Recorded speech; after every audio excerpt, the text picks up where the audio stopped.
Hey, champs of Examsnet. Welcome to the question series of Examsnet. Today we'll be solving SSC CHSL 25 May 2022 Shift 2 paper. As usual, this paper is having about 100 questions and it's forming 4 sections: GK, Maths, Mental Ability, English. 25 questions will be there from the each section, as you all know, because probably you have already started with your practices. So students, very best of luck for your exams. But before all this, I would like to recommend that please visit our website www.examsnet.com to practice this and many more other entrance exam question papers. Also, you can download our app. The link is given in the description box. So let's start with the first paper. Good luck. Sorry, your first question. Okay, so very first one is you have to select the incorrectly spelled word. First one is informational. Reading the sentence, obviously the spellings of informational are incorrect. What are the correct spellings of informational? It's INFORMATIONAL.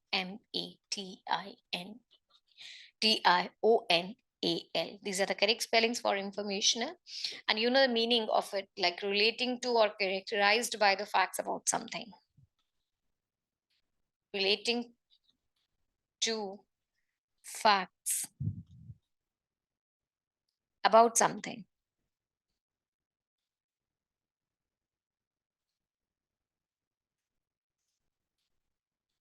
Right?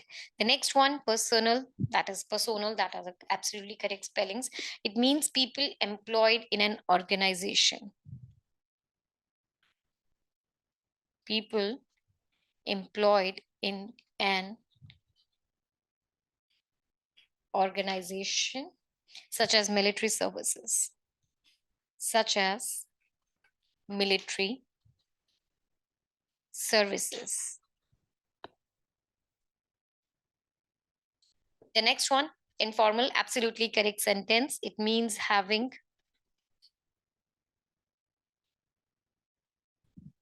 a relaxed, friendly nature. The next one, personal, absolutely correct spellings again. It means belonging to a particular person.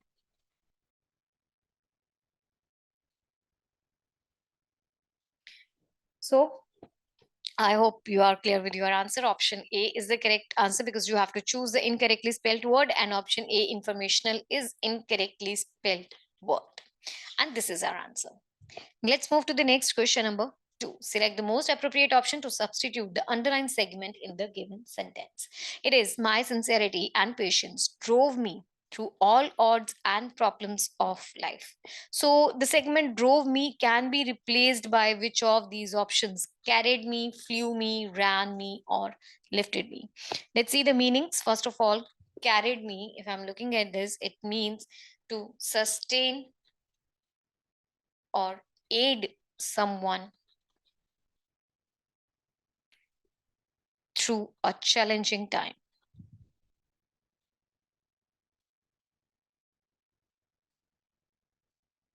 The next one, flew means to glide over someone or something. To glide over someone or something. Then is the word ran me means to proceed through something. To proceed through something very quickly. The next one, last one, lifted me means to pick someone or something up. Something or someone up. Okay, so reading all these sentences as per the meaning of the given words, carried me is the most appropriate word choice for the blank. The implied meaning of the given sentence is that both the qualities of the speaker, such as sincerity and patience, sustained them through a challenging time. So the correct sentence can be also written as, my sincerity and patience carried me through all odds and problems of life. So option B stands to be the correct answer for the question. Next, let's move question number 3. Select the most appropriate meaning of the idiom given in bold in the given sentence. So this is the one. It says she was within a hair's breadth of winning. And the underlined one or the bold one is actually here, hair's breadth. The correct answer to the question is what? Certain, desirous, narrow margin, or accomplished. See the meaning of the given idiom. It is here's bread. The meaning of the given idiom is a very small amount or margin. We use a given idiom in a situation where we want to convey that somebody avoided or achieved something by a very small margin. For example, okay, you can say, my maths teacher told me that I had passed by a hair's breadth. Hence, option C, narrow margin, is the most appropriate meaning of the given idiom to the hair's breadth. Option C is the correct answer. I hope you are clear with this. Let's move to the next question number 4. Select the most appropriate option that can substitute the underlined words in the given sentence. Okay, let's read the sentence. He's an excessively enthusiastic and strict follower of Judaism. Options are a janissary, a Zionist, a zealot, or a healer. Well, if you look at the meaning of the given words, first of all, a janissary, it means a devoted follower. The next one, a Zionist, is a person who believes in the development or the protection of Jewish nation. A person who believes in the development and protection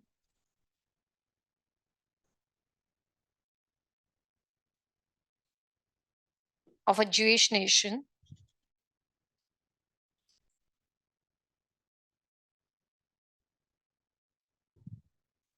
That is now in Israel.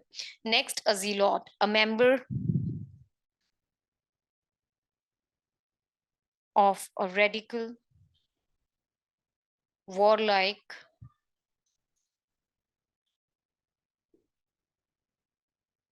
group of Jews.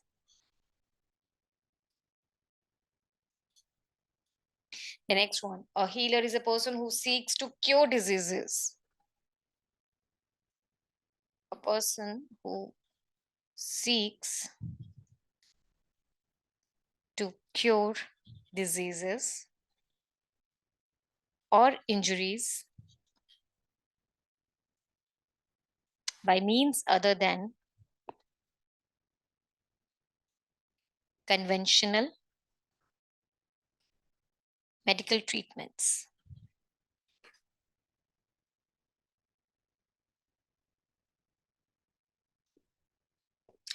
So as per the meaning of the given words, the correct one is option C, a zealot can be the one to substitute the underlined words in the given sentence. So it can be he is an excessively enthusiastic and strict follower of Judaism can be replaced by a zealot. Option C is the correct answer to the question. Hope you are clear. Let's move to the next question. Question number 5, select the incorrectly spelled word. Options are enthusiasm. The enthusiasm spellings are absolutely correct. Let's see the meaning also. It means intense and eager enjoyment. Accomplishment. Spellings of the word accomplishment are incorrect. These are not the spellings. The correct spellings for the word are ACCOMPLISHMENT,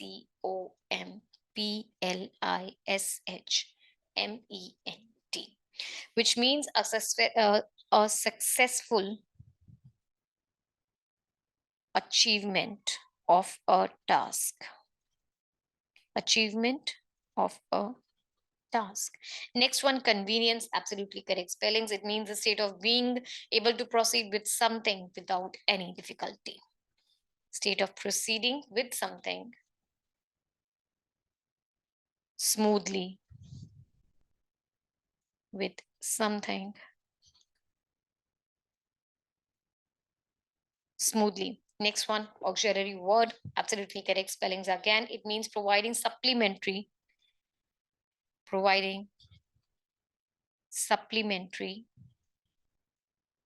help. So the correct answer to our question is option B, that is accomplishment. The spellings were incorrect, and these are the correct spellings of the word. I hope you are clear. Next question, number 6. Select the most appropriate option that can substitute the underlined part of the given sentence. Her writing is very illegible, and so she loses marks in her exams. Okay, so you have to find out the most appropriate option that can substitute this very word.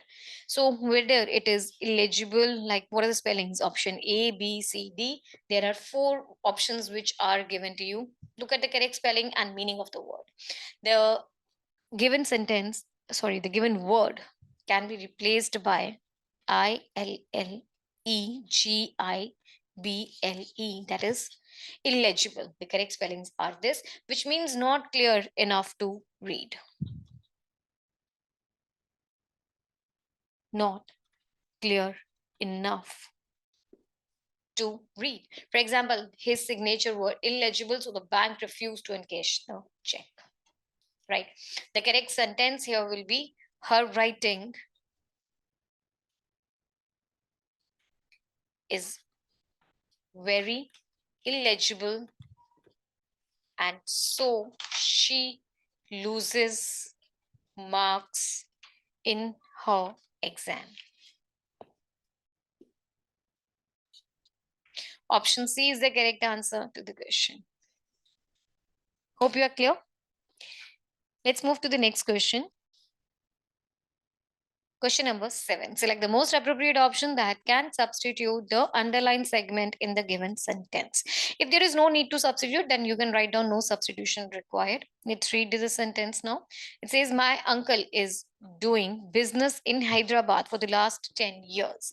So in this, is doing shall be replaced by has been doing, or is it okay? Like no substitution is required, or it should be replaced with did or doing. See, the given sentence, first of all, okay, the given sentence should be in present perfect continuous tense. We need to use has been in the given sentence to make it present perfect continuous tense. Has is an auxiliary verb used in the third person present tense, and been is the past participle. So we use has been to describe the actions that started in the past but continue in the present time also. Okay, so the correct sentence should be, my uncle has been doing business in Hyderabad for the last 10 years. Option A stands to be the correct answer. Hope you are clear. Next, question number 8. You have to complete the sentence with an appropriate synonym for the word mentioned in the bracket. Let's read the blank. The party was so amazing that everyone dash hated leaving it, loathed, enhanced, revered, or embraced. So let's look at the meaning of the words. Loathed mean feel intense dislike. Second one, enhanced means to intensify or increase something. The next one, reward means feel deep respect for something. The last one, embraced means to hold closely in one's arms. like you're embracing someone. Okay, so as per the meaning of the given words, option A, loathed, is an appropriate synonym for the word mentioned in the bracket, that is hated. The complete sentence will be, the party was so amazing that everyone loathed leaving it. Option A stands to be the correct answer to the question. Hope you're clear. Let's move to the next question. Question number 9. Select the most appropriate synonym of the word given in the brackets to fill in the blank. The blank is, doing adventure sports is banned for athletes as it can be perilous. So you have to find out what will come in the blank. Options are reliable, worthless, adventurous, or precarious. Let's see the meaning of all the words. First of all, the given word was perilous. It means exposed to immense risk. Exposed to immense risk of disaster. Then is the word reliable, which is the first option, which means cons- consistently good in quality, or which is like which can be trusted. Okay, that's a reliable thing. The next one, worthless, having no good qualities. The next one, adventurous. Adventurous means willing to take risks, willing to take risks. Then the word is precarious. It means presenting. Precarious means they present dangerous, hidden uh, dangers, or which are unpredictable actually. Unpredictable.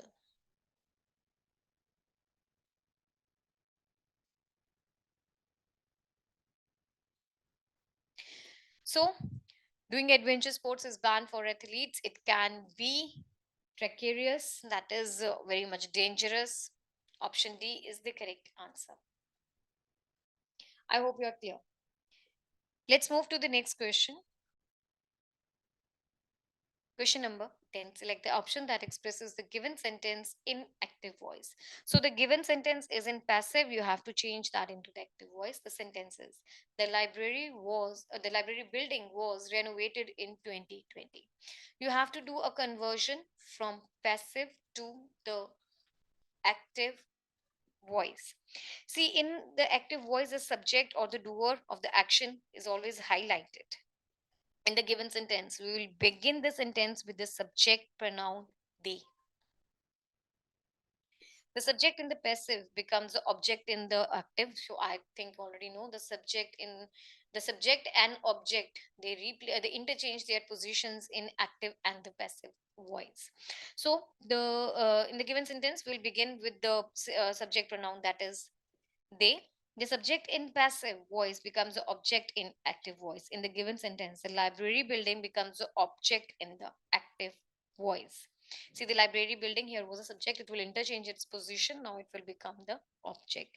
The given sentence is in the simple past tense. So we see that the past tense of to be, which is used in the passive voice. We can avoid the usage of to be construction in the form of was for the active voice. So the tense, the correct one will be, they renovated the library building in 2020. Okay, this has got to be the correct active voice for the given passive voice, and option C is the correct answer. Hope you are clear. Next, question number 11. Select the option that expresses the given sentence in the active voice. Has the assignment been uploaded by you? Options are, have you uploaded the assignment? Have you been uploaded the assignment? Option B, have you uploaded the assignment? C, did you upload the assignment? Or D, were you uploading the assignment? There are a few things to keep in mind when changing a sentence from active to passive or to passive to active. In this, you have to change the sentence from passive voice to the active voice. The subject is highlighted in the active voice and it comes to the beginning of the sentence. So, in the given sentence, the subject, this is the object in the passive voice, which will become the subject now. So, you will come over here. In the given sentence, a pronoun you will come to the beginning of the sentence. We usually have the helping verb have with the pronoun you in the sentence. So it's a question, right? It's a question mark. So first of all, you will have you. Have will come before you.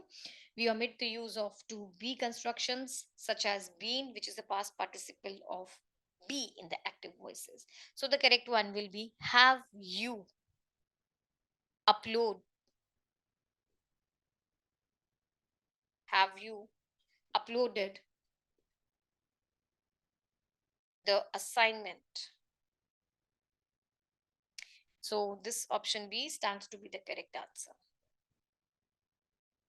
Has the assignment been uploaded by you? This is in the passive voice. Changing this one into the active voice will be have you uploaded the assignment.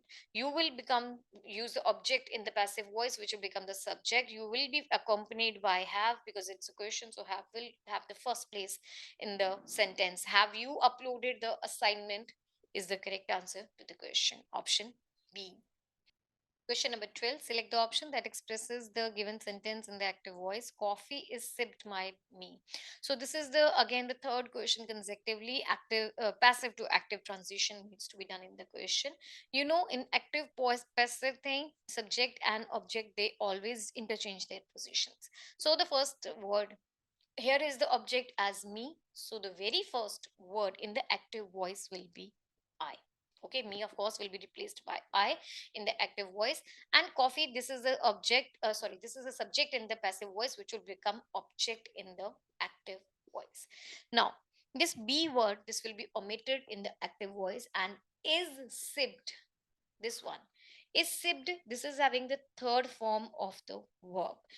The tense of the given sentence, this is a simple past tense, right? So that means when I'm changing it into the active voice, is will also be skipped and you will have the first form of the verb in the active voice of it. So it says I sip coffee. That is option B is the correct answer. I sip coffee. Here it is. Hope you are clear with this option B. Let's move to the next question number 13. You have to find out the incorrectly spelled word. First one, occurrence. Occurrence is absolutely correctly spelled word. It means an event, right? An occurrence means an event. Accommodation, absolutely correct spellings. Again, accommodation means a convenient arrangement, a convenient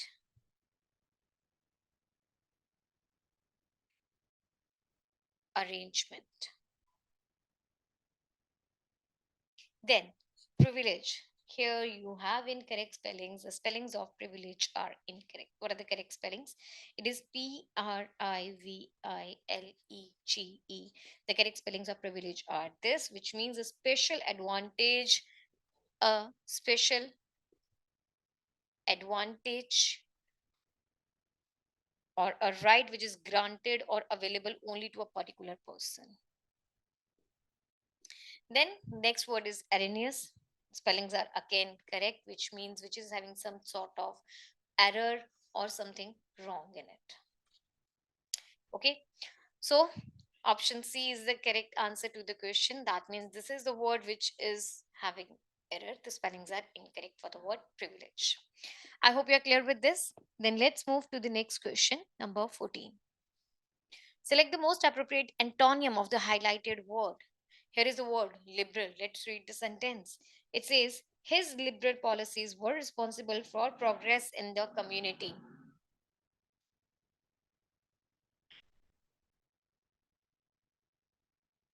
Options are ineffectual, conservative, central, and hysterical.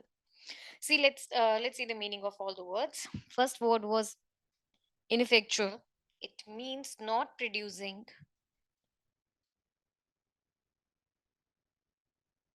any desired effect. The next one, conservative, it means um, averse to change or innovation, or holding traditional values, traditional old values.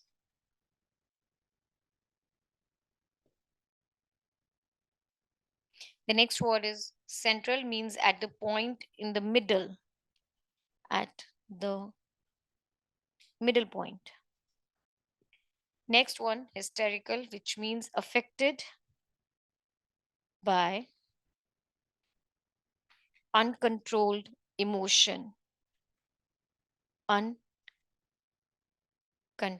emotion. As per the meaning of the given words, conservative, that is holding traditional old values, is the antonym of the highlighted word, that's liberal. Liberal means when you are open minded for new ideas. So the antonym for this word is option B, conservative. Hope you are clear. Next, question number 15. In the following passage, a word has been deleted. Read the passage carefully and select the most appropriate option to fill in the blank. Manpower exporters and overseas recruiters commonly dash in illegal business practices for a short term dash gain. So, what will come in the two blanks? Manpower exporters and overseas recruiters commonly honored in illegal practices for the short term professional gain, indulged in illegal practices for the short term monetary gains, regulated in the illegal practices for the short term personal gain, or thrived in illegal practices for the short term devotional gain. Well, see, if you like, I think you are aware of the meaning of all these words. As per the meaning of the words, option B, indulge and monetary, is the appropriate word choice for the respective blanks. The meaning of the given sentence is that manpower exporters and overseas recruiters engaged in illegal businesses for the financial gains. Right? This is the meaning. So it will be manpower exporters and overseas recruiters indulged. What is the meaning of the word indulge? It means to be involved in, to be involved in. And monetary means relating to money.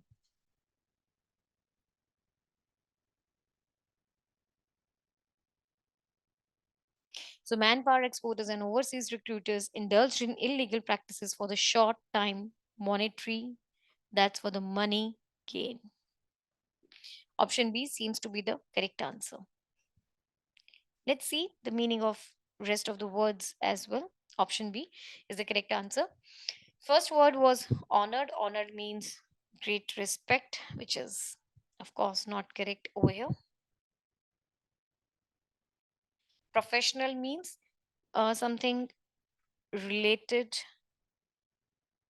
to business or job.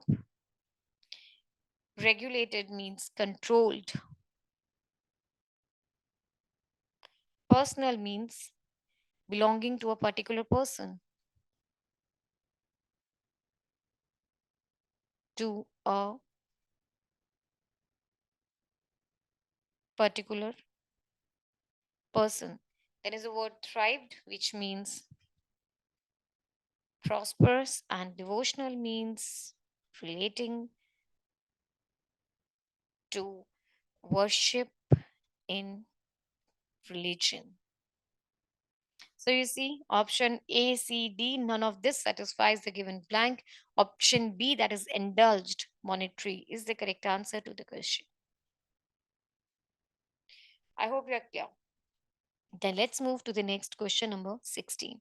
Select the most appropriate meaning of the given idiom. It's grease someone's palm. Options are, what is the meaning? Options are go to battle, put in hard work, bribe someone, be jealous of someone. See, the meaning of the given idiom is give someone money, give someone money in exchange of a favor.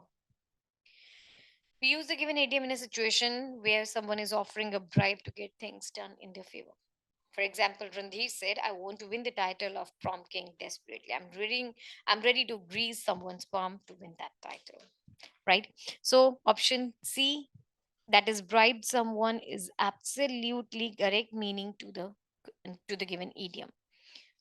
A, B, and D are incorrect. Hope you are clear with this.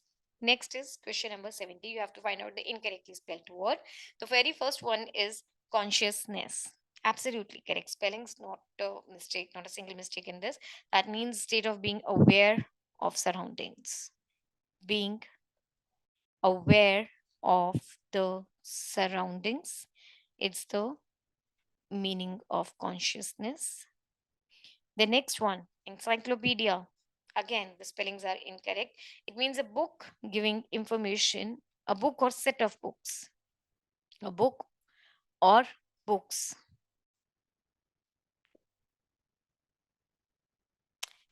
Okay, a book or a set of books giving information on many subjects. Then is the word euphemism. It means a mild, indirect word or expression, mild expression substituted for one considered to be harsh. The last one, that is embarrassment. Yes, the spellings of embarrassment, they are incorrect. This was also correct. Embarrassment correct spellings are correct. Incorrect, sorry. And the correct spellings are Embarrassment.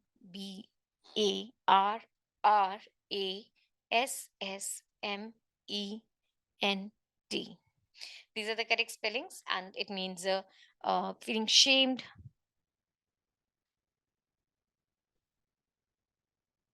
or awkward.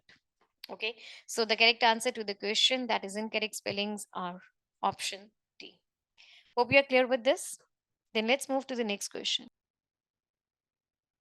Question number 18, select the option that will improve the underlined part of the given sentence. She is educated than her sister. It should be replaced with far educated, more educated, best educated, or good educated. In the given sentence, we need to use the term more in the comparative form to make the sentence grammatically correct. We need to use the comparative form as we are comparing subject's education with her sister and saying that the subject is more educated.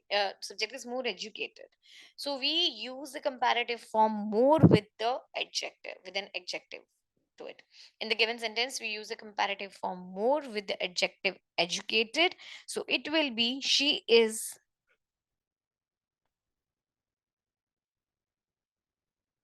more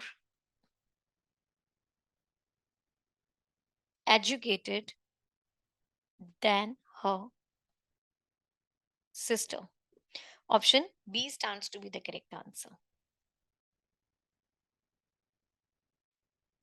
Hope you are clear.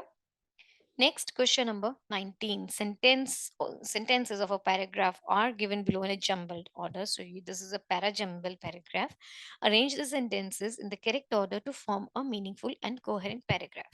So there are four sentences: A, B, C, and D. So you have to arrange them in a particular order so as to make a good, meaningful paragraph. Right. First sentence, A. I went to college from the 11th grade and never went to the 12th grade and skipped another grade earlier. So I was pretty young fellow at Morehouse. Option B, or not option B, sorry, it's part B. At the age of 15, I entered Morehouse College, and my father and my maternal grandfather has also attended. So Morehouse has three generations of kings. The professors were not caught up in the clutches of state funds and could teach what they wanted with academic freedom and encouraged us in a positive quest for a solution of racial ills. D. I shall never forget the hardships that I had upon entering college. For though I had been one of the top students in the high school, I was still reading at only an eighth grade level. So these are the four sentences. You have to arrange them in the correct order so as to make a meaningful paragraph. So according to me, the very first sentence should be B. Sentence B is the opening sentence of the given passage as it begins by recalling an event from the author's past. The author mentions that he was 15 at the time when he entered the Morehouse. He also mentions that his ancestors studied in the same college, so Morehouse has three generation of kings. Next, it will be followed by sentence D. I shall never forget the hardships that I had put upon entering college, for though I had been one of the top students in the high school, I was still reading at only 8th grade level. Statement D is the next sentence in the passage as the author begins to describe his experience when he entered the college. He states that though he had been in the top students in the high school, he was still reading at only an grade 8th grade level. So, next one will be D sentence. The next one is A sentence. That is, I went to college from the 11th grade and never went to the 12th grade. Skipped another grade earlier, so I was a pretty young fellow at Morehouse. So, A is going to be the third sentence of the passage as the author continues the story and more details from that time. He mentions that he was a young fellow at Morehouse. Lastly, it will be C sentence. It will be the last one of the passage as he talks about the professors at the college. It says the professors were not caught up in the clutches of state funds and could teach what they wanted with academic freedom and encouraged us in a positive quest for the solution of racial ills. So the correct sequence is B, D, A, C. Let's read the whole passage now. B, D, A, C. Let's read the whole passage with the sequence of the sentences. At the age of 15, I entered Morehouse College, and my father and my maternal grandfather had also attended. So Morehouse had three generation of kings. I shall never forget the hardships that I had upon entering the college, for though I had been one of the top students in the high school, I was still reading at only 8th grade level. I went to the college from the 11th grade and never went up to the 12th grade and skipped another grade earlier. So I was pretty young fellow at Morehouse. The professors here, the professors were not caught up in the clutches of state funds and could teach what they wanted with academic freedom and encouraged us in a positive quest for a solution to racial ills. So option A is the correct answer to the question. Hope you are clear. Next, question number 20. Select the option that will improve the underlined part of the given sentence. I keep telling myself how I am lucky to have such a wonderful sisters. Options are how lucky I am to have, how lucky I am to having, how I am lucky for, how I am lucky for having.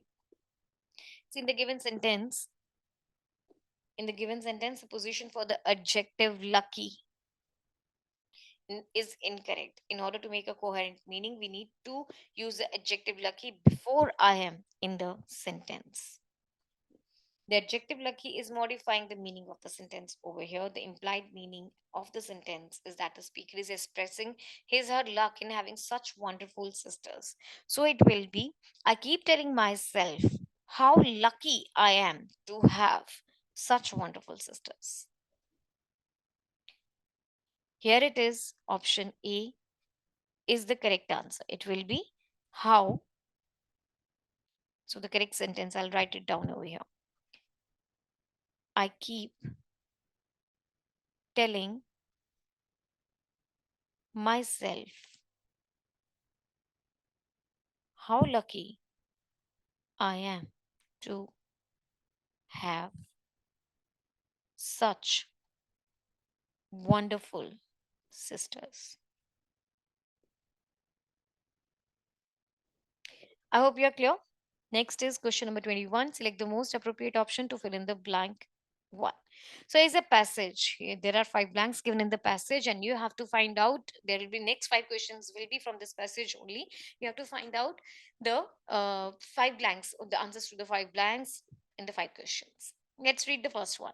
Yoga is personal journey for everyone, as now most people are turning to it, not for fitness dash, but for union of both body and the soul. So it will be not for fitness, rather, but for the union of both body and soul. Change, but for the union of both body and soul. Apart, but for the union of both. Or it will be not for the fitness alone, but for the union of both body and the soul. What, according to you, is the answer of the question? Well, yes. If I look at the meaning of the words, first of all, rather, it is used as an adverb to indicate that something is true.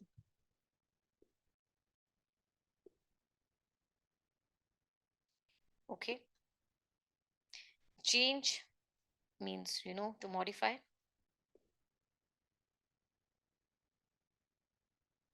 right? Then is the word apart.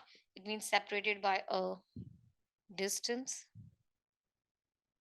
separated by a specified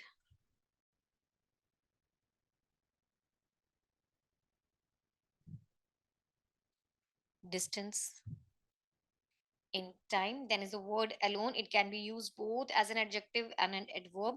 It is used after a noun or a pronoun to show that the person or thing mentioned is the only one person or thing. Okay. So, as per the meaning of the given sentence, I think alone stands the most appropriate word choice for the given blank. The implied meaning of the sentence is that yoga is not just for fitness reasons, but for the union of both the body and the soul. Option D stands to be the correct answer to the question. Hope you are clear. Next, second blank. Let's move. Option D is the answer. Next is question number 22. You have to fill in the second blank for this. Yoga is an ancient practice that dash in India, that settled in India, came in India, originated in India, or involved in India. Again, let's discuss the meaning words of the words. First word was settled. It means to reach and to reach at a final agreement between two entities or parties or something. To came means to arrive. Originated means it's a specified beginning. Then is the word involved. It means to become occupied in something. To become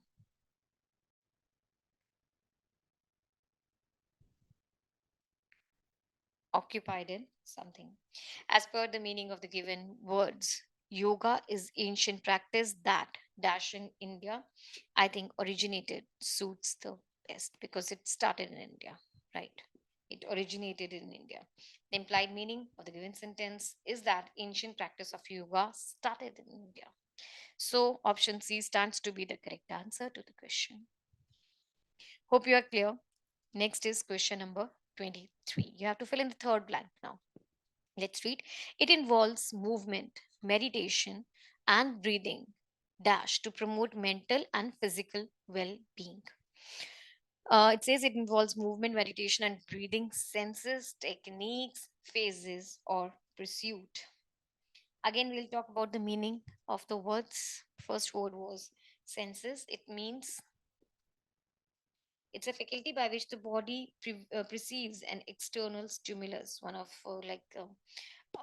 like you can there we have five senses on the body. First is sight, smell, hear, taste, and touch. There are five senses in our body. We are talking about those senses over here. Then is the word techniques. It means efficient, weak, and efficient way of doing something. Way of doing something. Then is the word phases, a distinct period in a series of events for development. Um, Different stages of development that you can say.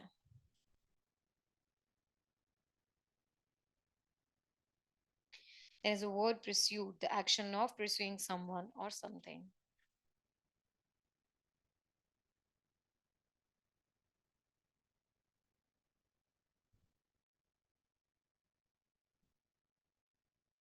So it was, the third blank was,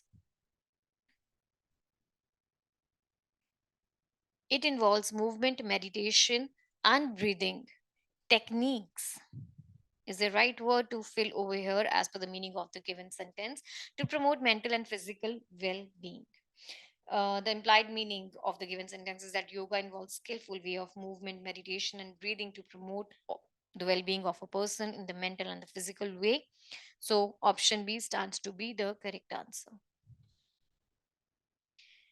Let's move to the next question. Question number 24. Here it is. You have to fill in the fourth blank. It says there are many styles of yoga. A person should dash a style based on their goals and fitness level. Choose, familiarize, make, or strike. There are four options. Of course, we have to be familiar with the meaning of the options. The word choose means to pick out of the alternatives.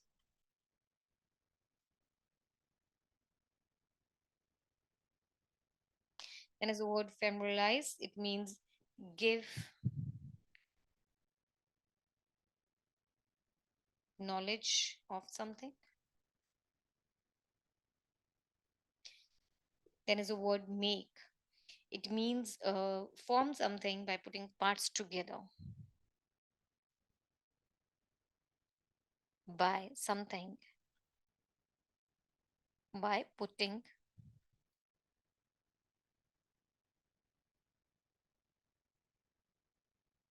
parts together. Then is the word strike. That means hit forcibly and deliberately with one's hand or a weapon. Hit forcibly. Okay. So, if I look at as per the meaning of the given words, I think choose is the best appropriate word to fill in the blank. The implied meaning is that people should take up yoga based on their goals and fitness levels.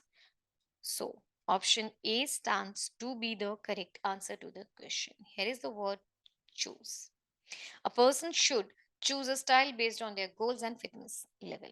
Now let's move to the last blank of this passage. Also, the last question for our English section. It is blank number 5 actually. Let's read. If yoga and pranayam are complemented with each other forms of spiritual practice to purify the mental body and other bodies, then a person can achieve rapid spiritual progress in his lifetime.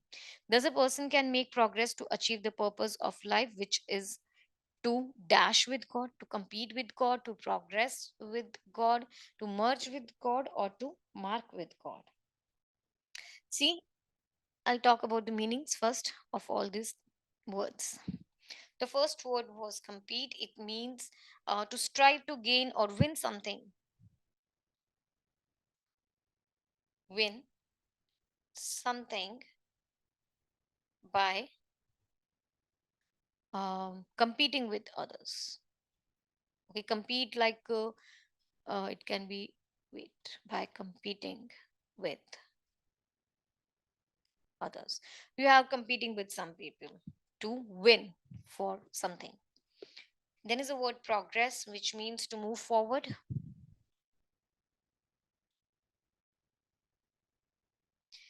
Then is the word merge. It means to combine to form a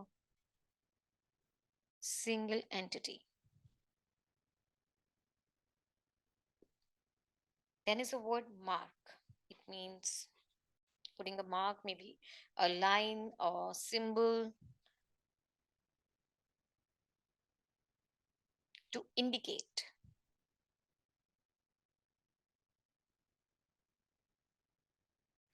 something. So option C stands to be the correct one over here. Why? Because as per the meaning of the sentence, merge is most appropriate one. It says that the person can make process to achieve the purpose of life, which is to merge with God. Let's to combine with God. So, implied meaning of the sentence is that yoga and pranayama are complemented with other forms of spiritual practice to purify the mental body and other bodies. Thus, this will enable them to fulfill the purpose of life, which is to be one with God. Option C stands to be the correct answer to the question. Hope you are clear with this. Now let's fill in all the five blanks and read the whole passage once again.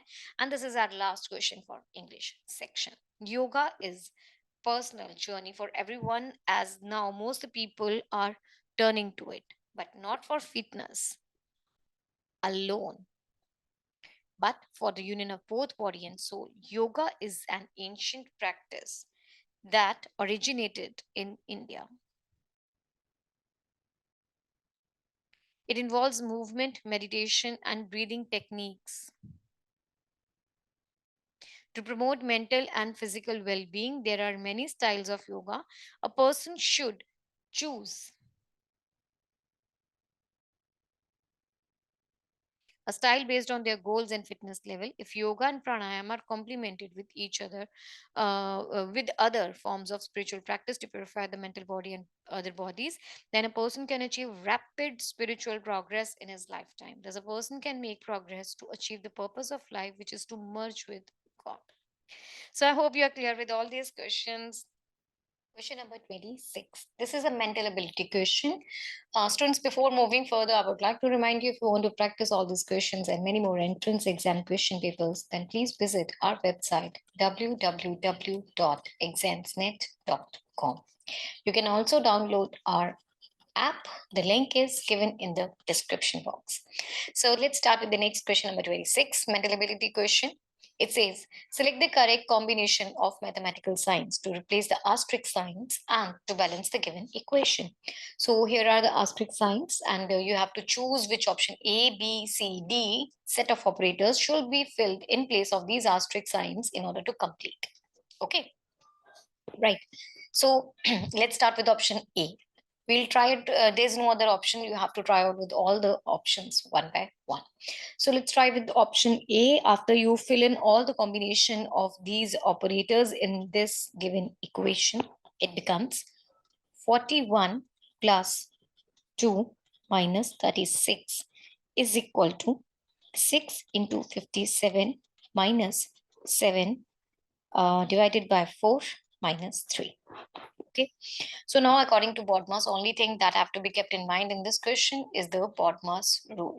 You know the BODMAS rule? It says the very first thing to be solved in the paper, in the equation is first of all brackets, then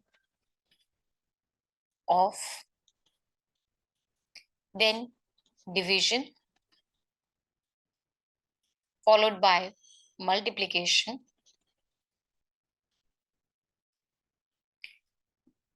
then addition, and finally subtraction. Right? So according to the BODMAS rule, the very first thing to be solved over here is 7 divided by 4, which makes the whole equation as 41 plus 2 minus 36 should be equal to 6 multiplied by 57. 7 divided by 4 gives you 1.75 minus 3. Next thing to be solved is the multiplication. So this will be 41 plus 2 minus 36 should be equal to 6 multiplied by 57 gives you 342 minus 1.75 minus 3. Next is the term for addition. So you will add 41 plus 2, you will get 43 minus 36 is equal to 342 minus 1.75 minus 3, which will make the LHS as 7 and the RHS as 337.2, which is of course not equal. These two terms, they are not equal, of course. So here LHS is not equal to RHS. That means option A is incorrect. Let's move with option B. After you fill in all the operators, the combination of the operators, the equation by filling in the option B becomes, it is 41 minus 2 should be equal to 36 plus 6 multiplied by 57 minus 7 plus 4 multiplied by 3. There is no division available over here. So next thing to be done is the multiplication one, right? So this will make it 41 minus 2 is equal to 36 plus 6 multiplied by 57 gives you 342 minus 7 plus 4 multiplied by 3 gives you 12, right? So next thing, addition of them, right? Even the plus 12 is there. So this will be 41 minus 2. This is equal to, this should be equal to 390 minus 7. This gives you 39 should be equal to 383, which is of course not true. LHS is not equal to RHS. That means option B also is incorrect. Let's go with option C now. After you fill in all the combination of operators, the equation becomes 41 multiplied by 2 plus 36 divided by 6 minus 57 should be equal to 7 multiplied by 4 plus 3. So there is a division available. So I'll go with the division first. 41 multiplied by 2 plus 6 minus 57 should be equal to 7 multiplied by 4 plus 3. Then is the turn for multiplication. 41 multiplied by 2 gives you 82 plus 6 minus 57 should be equal to 28 plus 3. So 82 plus 6, this is equal to 88 minus 57 should be equal to 31. 88 minus 57 gives you 31. Of course, this is equal to 31. So here we have LHS and RHS as equal. So that means option B over here was incorrect and C comes out to be correct. Let's try out the last one also so as to be sure of our answer. So after filling in all the operators in option B, the equation becomes 41 minus 2 plus 36 multiplied by 6 minus 57 is equal to 7 plus 4 into 3, right? So first thing, multiplication. Let's start. This will be 41 minus 2 plus 36 multiplied by 6 is equal to 216. This, okay, minus 57. Here is minus 57. This should be equal to 7 plus 12. Next thing, this is plus, this is plus. So it becomes 41 plus 216. That is equal to 257 minus 2 minus 57 should be equal to 19, right? You have to add them also. So this makes it 257 minus 59 should be equal to 19. Subtracting this, you get 198. Of course, this is not equal to 19. So LHS and RHS are different, right? So even the option D is incorrect. We are sure our answer is option C. I hope you got the solution clear, right? Then let's move to the next question, 27. In this question, you have to select the correct combination of mathematical signs to replace the asterisk sign. Same question as we have just done. Another variant of the same question. So I think we should know that again, only thing that have to be kept in mind is the BODMAS rule. Now again, we'll be checking all the options one by one, right? So first option, if I fill in this one, the set of operators into this given equation, it becomes option E. 78 plus 3 divided by 14, it should give you 80 multiplied by 2, right? So dividing 3 and 14, 3 by 14, this gives you plus 0.2. This should be equal to 80 multiplied by 2. Adding them, okay, not adding them. First of all, we'll be multiplying them. So 78 plus 0.2, this is equal, should be equal to 160. 78.2 should be equal to 160, which is of course not true. So LHS is not equal to RHS. So this one is out of the line. Next, you have option D. Let's check. So in the option B, after you fill in all the operators, the equation becomes 78 plus 3 multiplied by 14 should be equal to 80 divided by 2, right? So first thing, division, 78 plus 3 multiplied by 2 should be equal to 40. Then we will go with the division, multiplication, plus 14 threes is equal to 42. This should be equal to 40. 78 plus 42 is equal to 120, which of course is not equal to 40. So LHS and RHS are unequal. So A and B options are incorrect. Let's check with C and D. Okay. Now, after you fill in all the operators mentioned in C, the equation becomes 78 divided by 3 plus 14 should be equal to 80 divided by 2. Now, 78 divided by 3, this gives you 26 plus 14 should be equal to 80 divided by 2 gives you 40. 26 plus 14 is equal to 40. So 40 is equal to 40. That means LHS and RHS are equal. So option C is correct. Again, we'll be verifying the last option D also. After you fill in all the operators, the equation becomes for option D, 78 minus 3 should be equal to 14 plus 80 multiplied by 2. There is no division available, so first operator to be solved is multiplication. 78 minus 3 should be equal to 14 plus 160. 78 minus 3, I'll keep it as such. This should be equal to 174. 75, of course, is not equal to 174. So that means here also LHS is not equal to RHS. So this option is incorrect. That means again we have option C as our answer. Hope you are clear. All right. Let's move to the next question then. Question number 28. It says two different positions of the same dice are shown, 6 faces of which are marked as ant, bat, cat, dog, egg, and frog. Select the word that will be on the face opposite to the one which is showing you dog. So if you look at the two images of the same dice, this is the same dice which is like two images are shown for the same dice. This is image 1 and this is image 2. You see bat and ant. It is here as well as here. So in such cases, please note down this thing: when two images of the same dice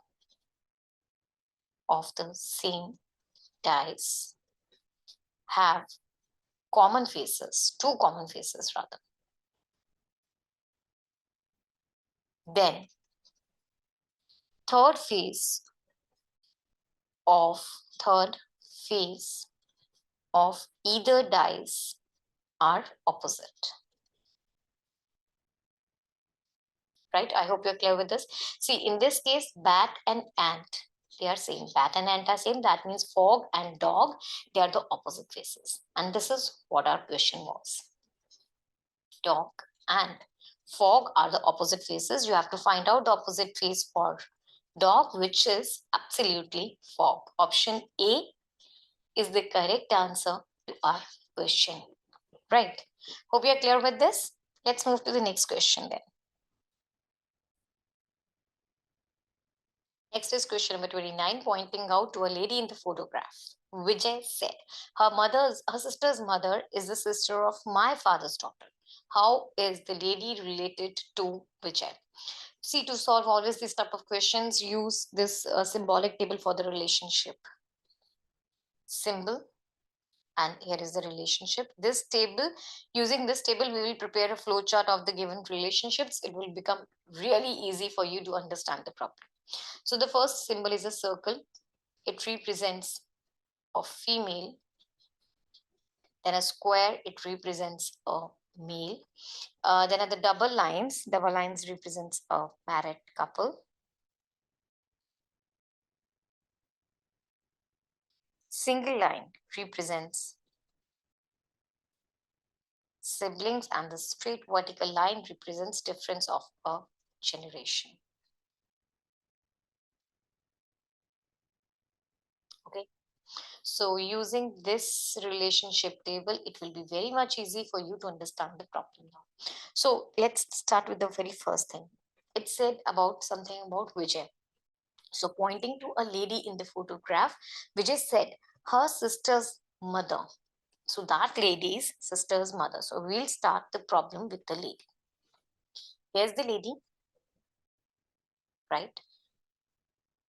It is said the lady's sister's mother. So lady's sister, that means sibling, lady's sister. Let's make, first of all, it's a female. So lady's sister. This one is a female and they are siblings, right? So mother of lady sister is of course mother of lady also. That means you will write it like this. This is a difference of generation and here is the lady representation.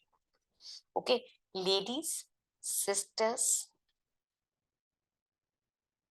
mother, right? Then it is said lady sister mother is sister of my father's daughter. So she is sister, that means sibling of my father's daughter, right? So here you will write down ladies, sisters, mother, or sisters, Vijay's father's daughter, right? This is according to the question, right? Now here is Vijay, of course. I don't know whether Vijay is a male or female, so I'll just keep it as Vijay only. And here is Vijay's father. Difference of a generation, father, it will come in a rectangle. So here is Vijay's father. Right. So now I hope you are clear with the diagram. This is the flow chart of the family.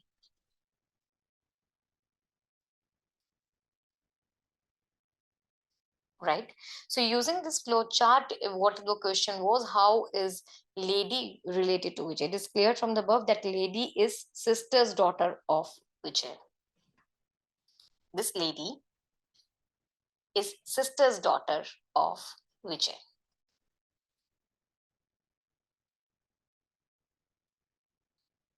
Of Vijay. So the correct answer is option B. I hope you're clear with this, right? This type of table will always help you to answer the question effectively. Let's move to the next question, number 30. Which of the following numbers will replace the question mark in the given series? So is a given question mark, you have to find out what will come in the place of the question mark. Let's write down the numbers. 28, 40, 21, question mark, 22 and 46. See, there is no particular, like neither the numbers are decreasing or the numbers are increasing. Sometimes they are decreasing, sometimes they are increasing. So there is a mix of both of them, right? But if I look from here, from 28 to 25, here's a decrease of 3, correct? Similarly, from 25 to 22, here is a decrease of 3. That's there. So if I look from this 40, like what should be over here and what should be over here, I don't know. But if I add a 3 over here and similar thing I'm doing over here, I'll have 43 at this place, which correctly makes us sense, right? 40 plus 3 gives you 43, 43 plus 3 gives you 46.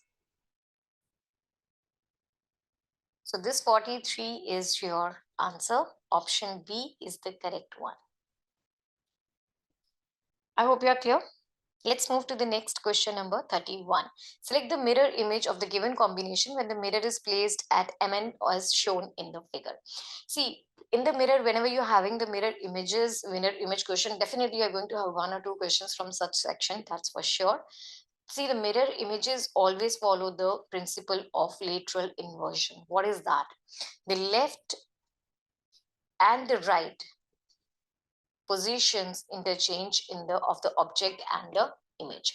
The left of the image is the same as the right of the left of the object appears to be on the right of the image and the right of the object appears to be on the left of the image. This is the lateral inversion thing.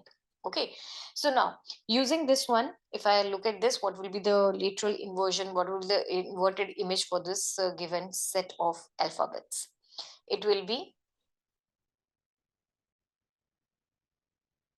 will be something like this: 2, then a y, then 6, and opposite 6, then you have an r over here, and a 5h.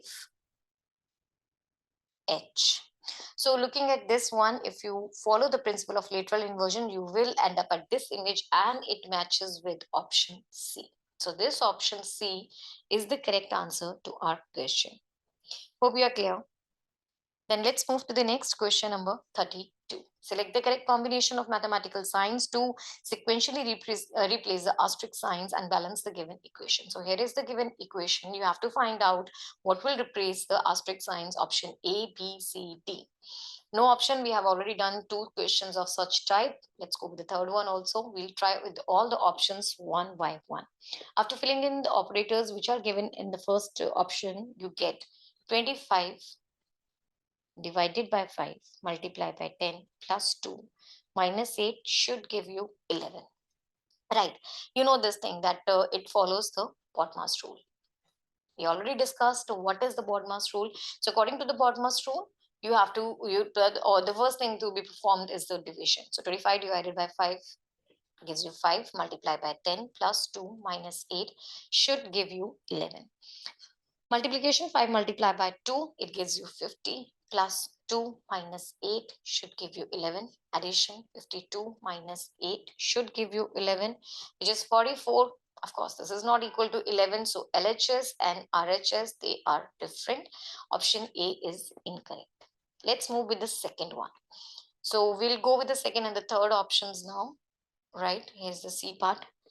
So when you fill in the second option in the given set, the required equation becomes 25 multiplied by 5 divided by 10 minus 2 plus 8 should give you 11. So division first, you will have 25 multiplied by 0.5 minus 2 plus 8 should give you 11. Multiplying both of them, you get 12.5 minus 2 plus 8 should give you 11. So this will be now 10.5 plus 8 should give you 11, which is 18.5. Of course, this is not equal to 11. LHS, RHS are different, so this is incorrect.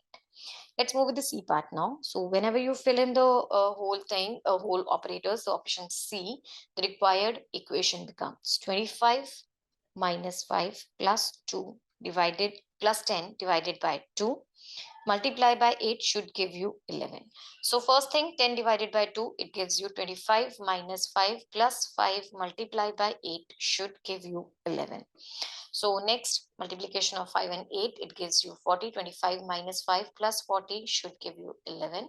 25 plus 40, it gives you 65 minus 5, it should give you 11. 60, of course, is not equal to 11.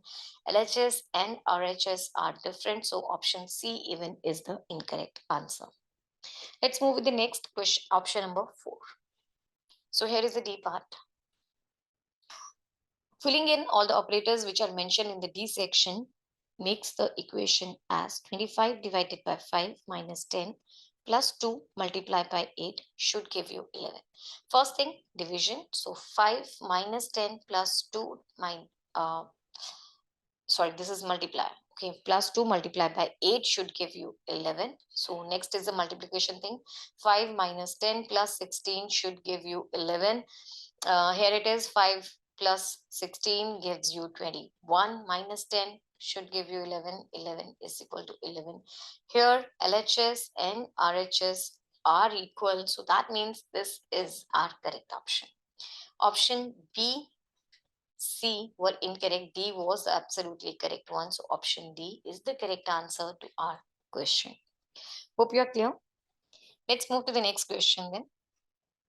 Next is question number 33. It says if 3 March 2020 was Tuesday, then what was the day of the week on 3rd February 2019? Was it Wednesday, Friday, Sunday, or Monday?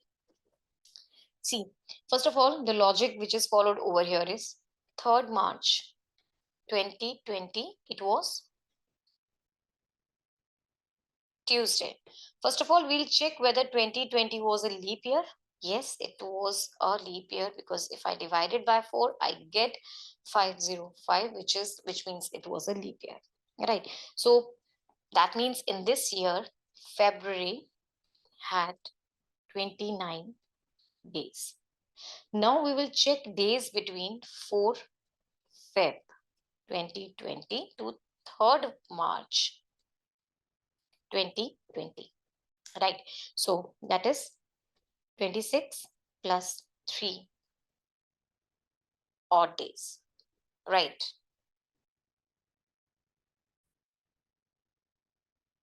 Which makes it a total of 29 days, right? I hope you are clear till here.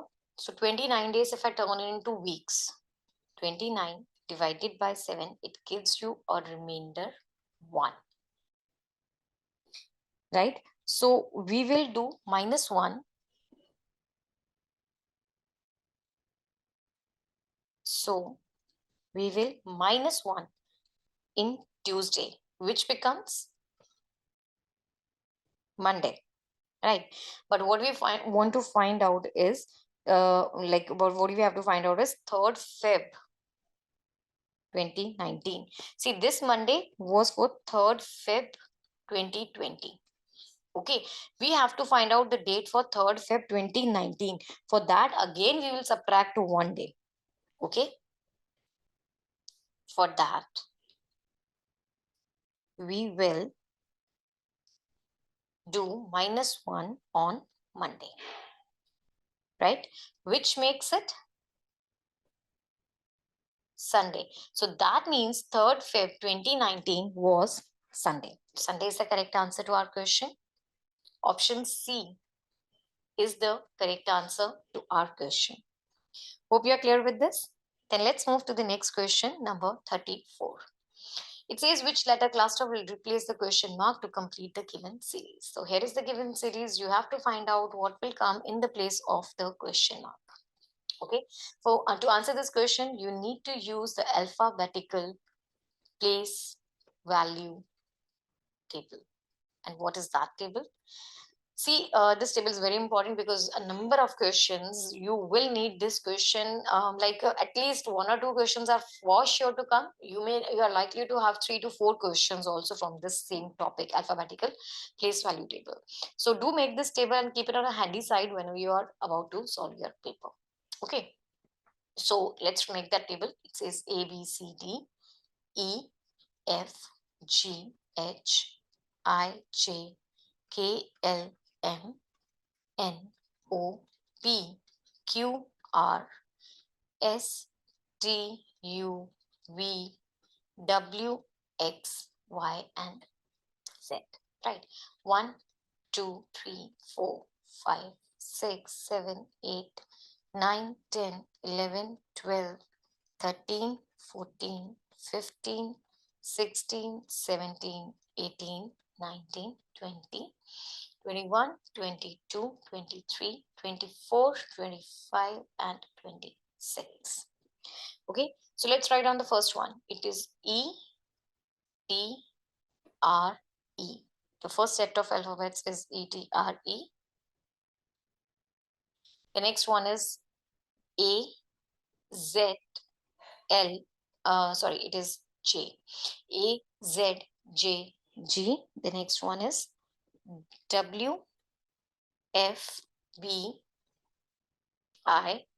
Then you have S, L, T, K. Next one you have to find out. Okay, so let's find out the positions. First of all, E is at 5, T is at 20, R is at 18, E is at 5. A is at 1, Z is at 26, J 10, G is at 7, W is at 23, F is at 6, B is at 2, I is at 9.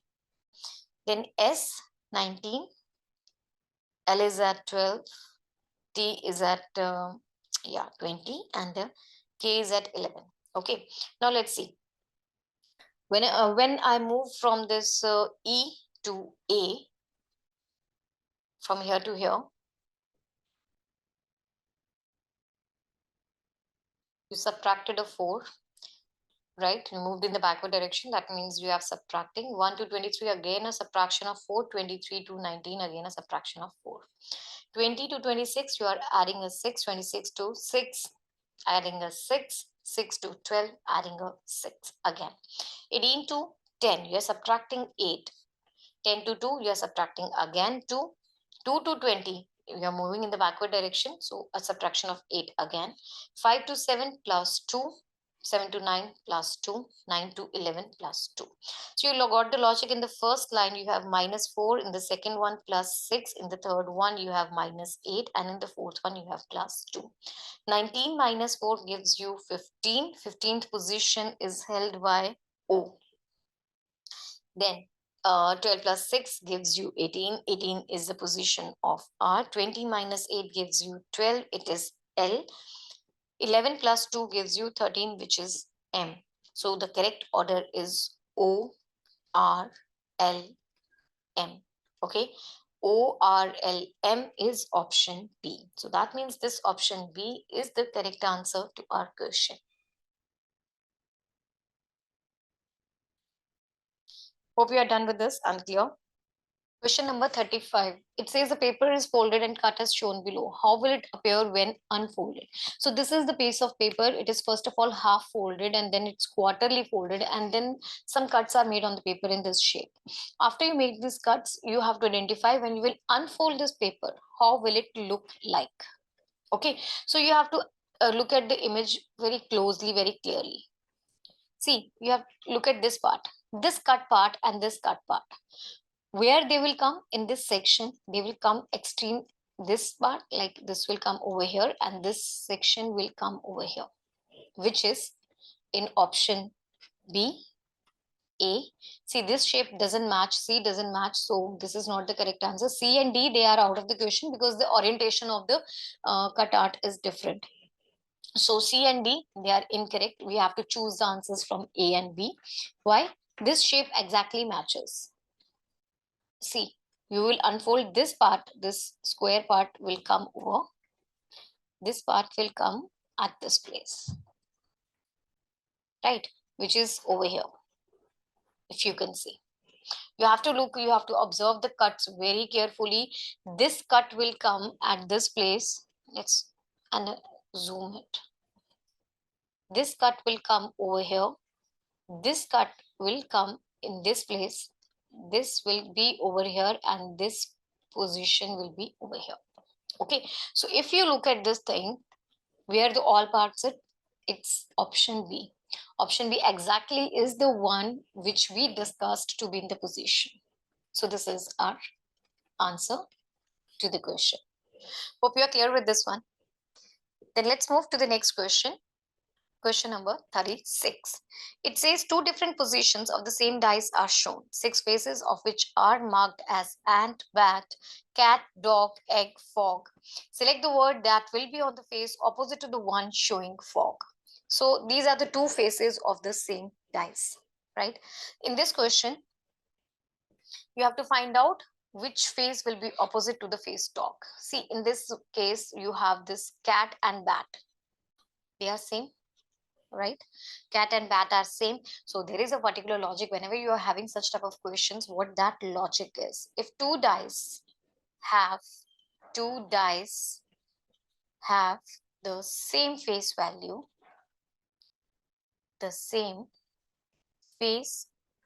value, then third face of either dice are opposite to each other, right? So in this question, cat, bat, they were the common ones. That means fog and egg, they are the opposite faces. So the opposite face to fog is nothing but egg, which is option D. Hope you are clear with this. Let's move to the next question. Question number 37. It says in a certain code language, history is written as SRHGLIB, record is written as this. How will archive be written in the same language? There are 4 options given. Always in such type of questions, we will make the use of alphabetical place value table. We already discussed this table. What is the alphabetical place value table? You always assign some numbers, some place values to the alphabets, and then you accordingly solve your question. So here it is. It's A, B, C, D, E, F, G, H, I, J, K, L, M, N, O, P, Q, R, S, T, U, V, W, X, Y, and Z. A is at 1, B is at 2, 3, 4, 5, 6, 7, 8, 9, 10, 11, 12, 13, 14, 15, 16, 17, 18, 19, 20, 21, 22, 23, 24, 25, and 26. Okay. So now, according to the alphabetical place value table, first of all, let's write down history. HISTORY, and the second word is record, RECORD. Right. History is converted to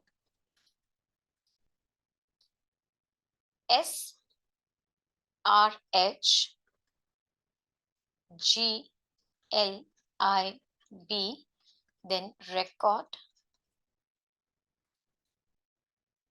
It is written as IVXLIW.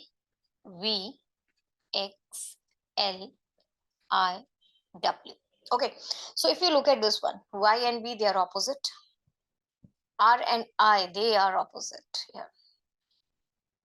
Similarly, if you look at all these alphabets, they are nothing but all of them are opposite, and same is the logic in the second alphabetical cluster also. Okay, so that means we got our logic. That's all you have to do. See, R and I are opposite, E and V are opposite, C and X are opposite, and O and L are opposite. So every alphabet is opposite. So you have to find out the code for archive. Let's go. Here is the word archive, right? So the alphabets opposite to them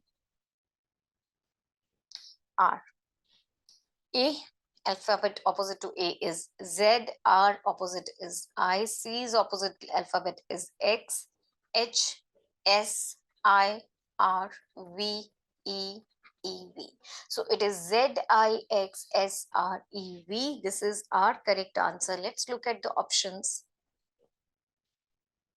Option C is the correct answer to the question. Hope you are clear with this, right? Then let's move to the next question, number 38. Which of the following letter clusters will replace the question mark in the given series to make it logically complete? So again, same thing, we'll be using our alphabetical place value table. See, this table is really important. So I recommend whenever you move into your examination hall and you encounter the very first question for this, or if you have the time also, then you can make it beforehand and keep it handy, because this will be used in a number of questions. Okay, so let's go with this. We already discussed the alphabetical place value table in the previous question, so you can refer to that one only. So let's write down the sequence now. It's W, U, T. This is shifted to R, P, O. R, P, O is shifted to M, K, J, which is again shifted to H, F, E.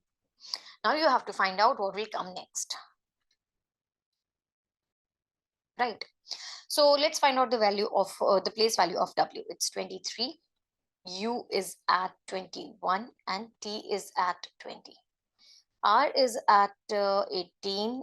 P is at 16. O is at 15. M is at 13. K is at 11. J is at 10. H 8. F 6. E 5. Then you have to find out next. See, to move from 23 to 18, you have to subtract 5. 21 to 16, you again subtract 5. 20 to 15, you again subtract 5. 15 to 13, minus 5. Here also minus 5, here also minus 5.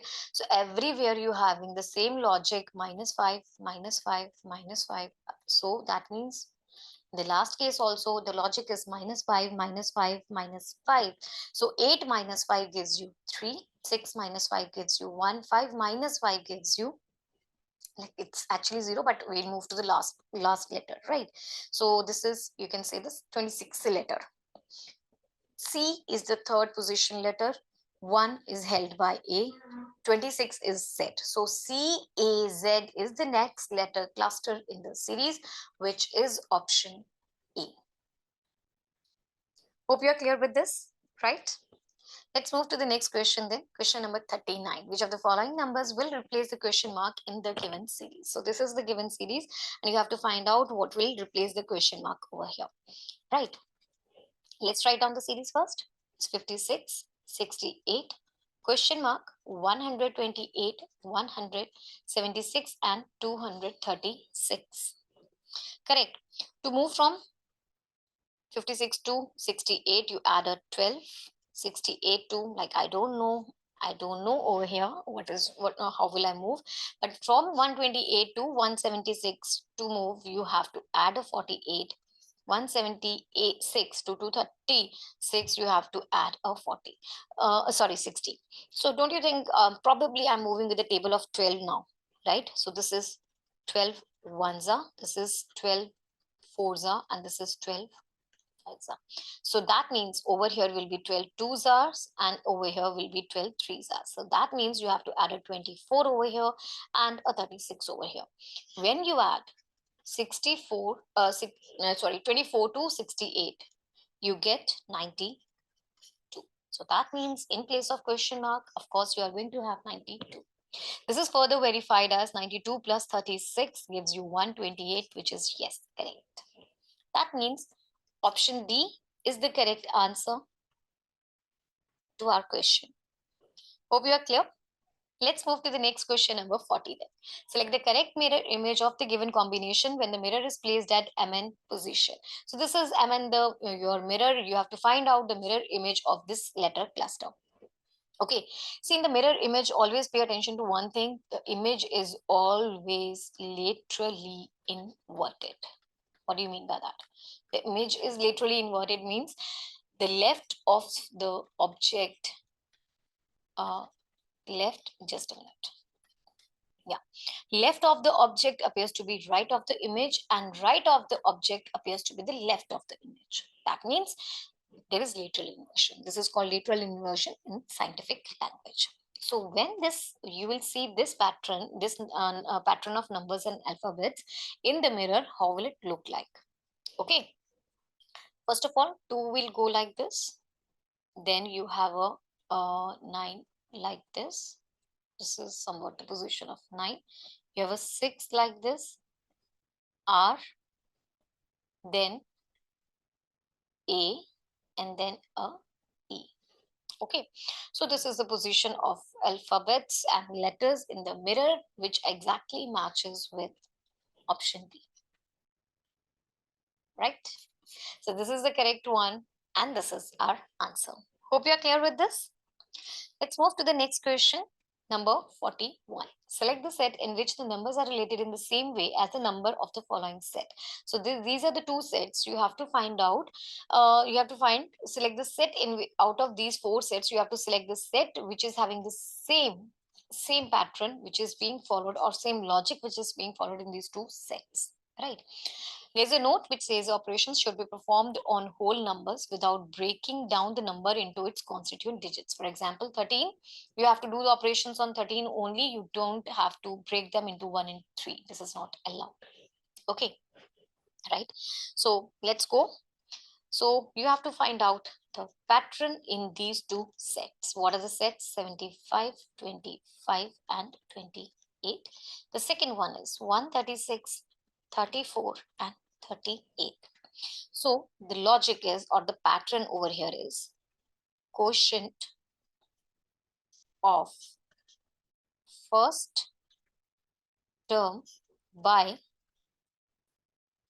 second term plus second term gives you third term.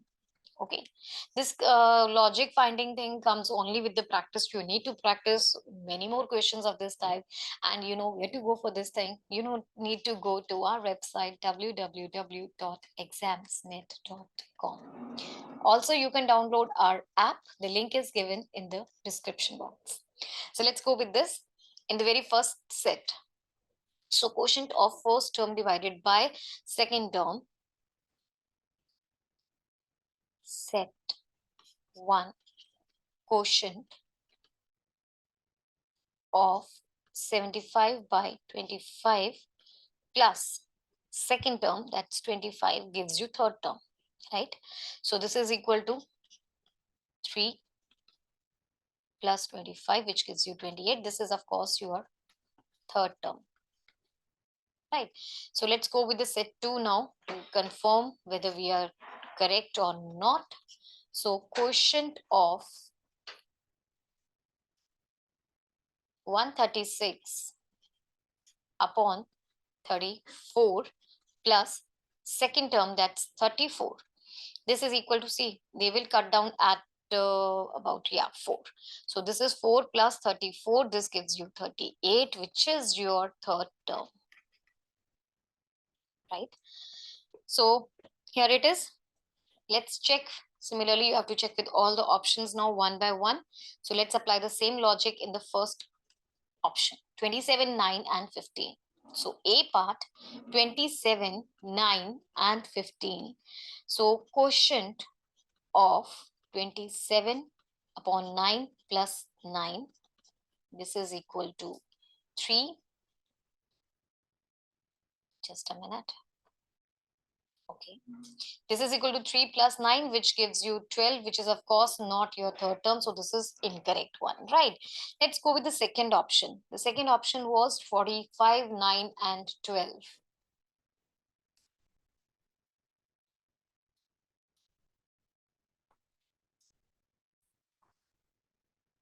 So quotient of 45 by 9 plus 9.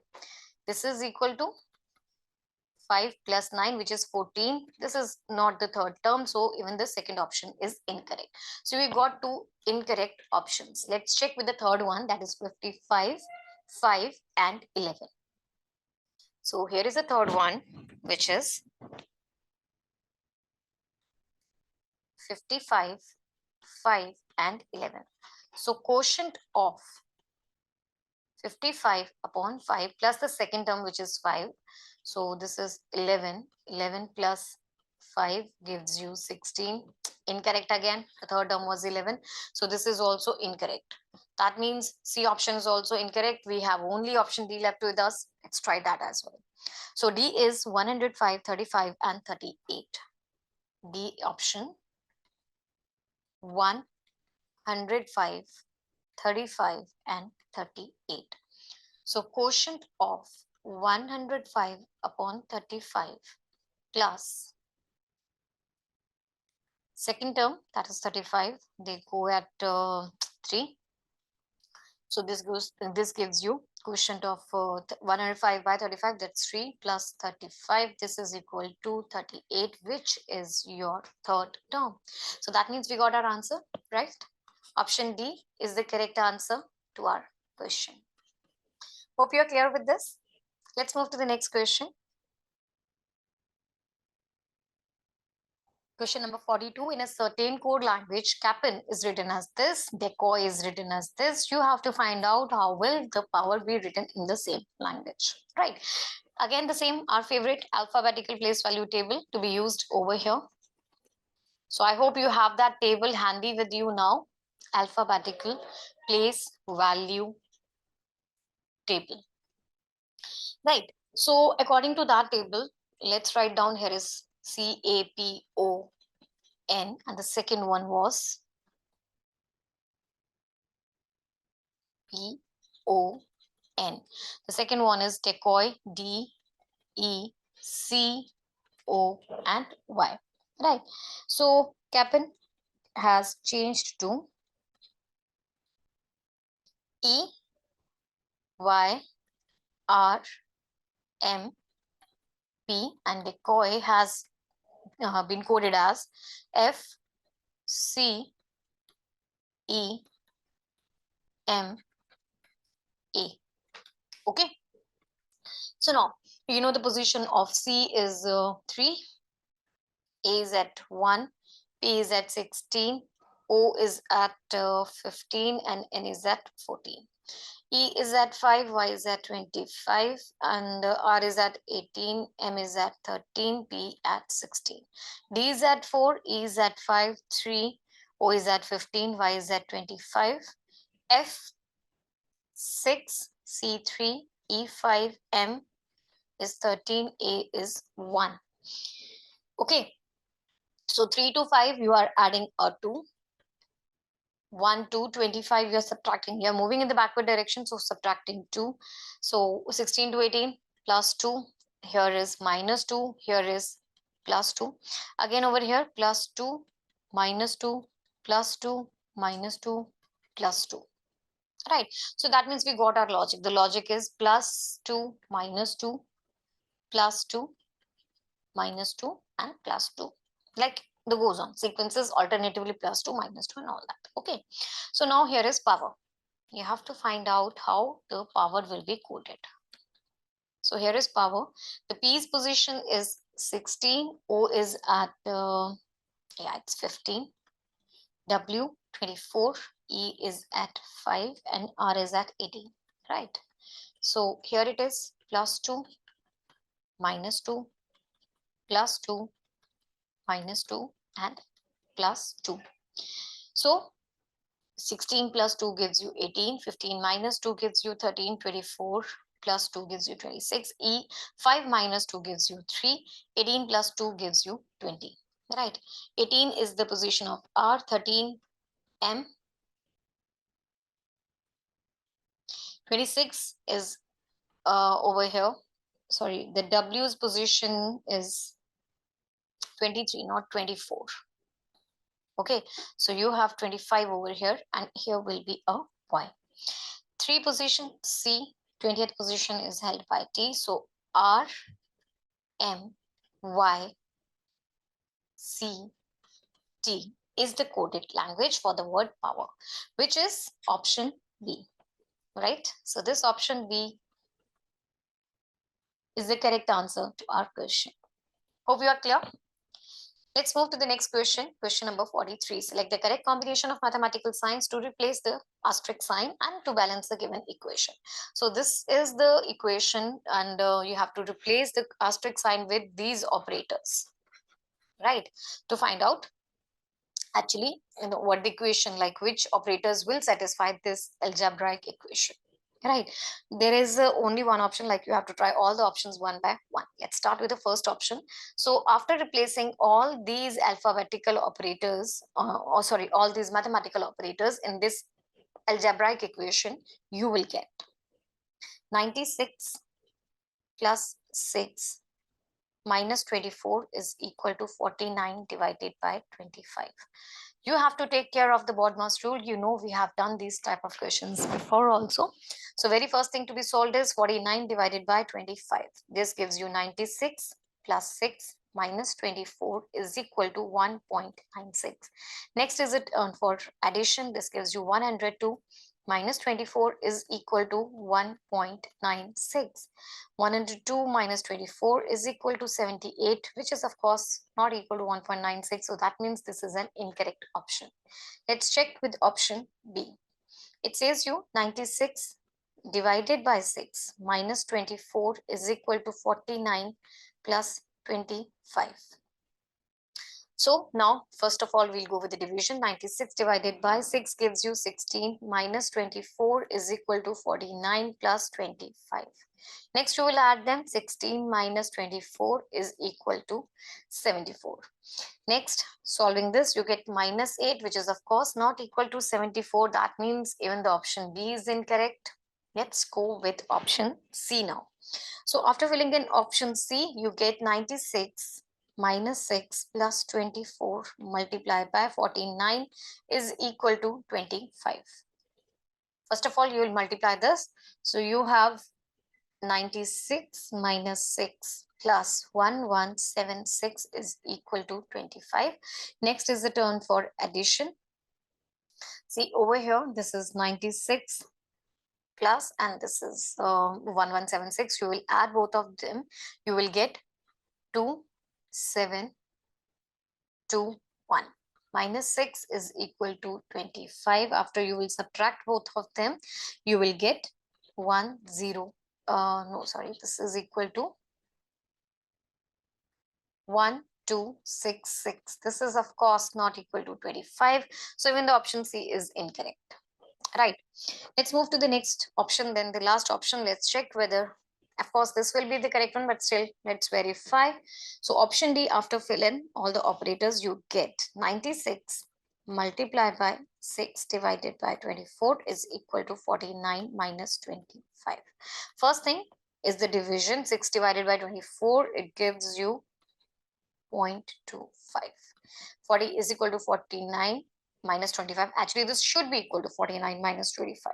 Next thing is the multiplication of these two numbers, which gives you 24 should be equal to 49 minus 25. That means 24 should be equal to 24. So here is, we got our answer. This option D is the correct one.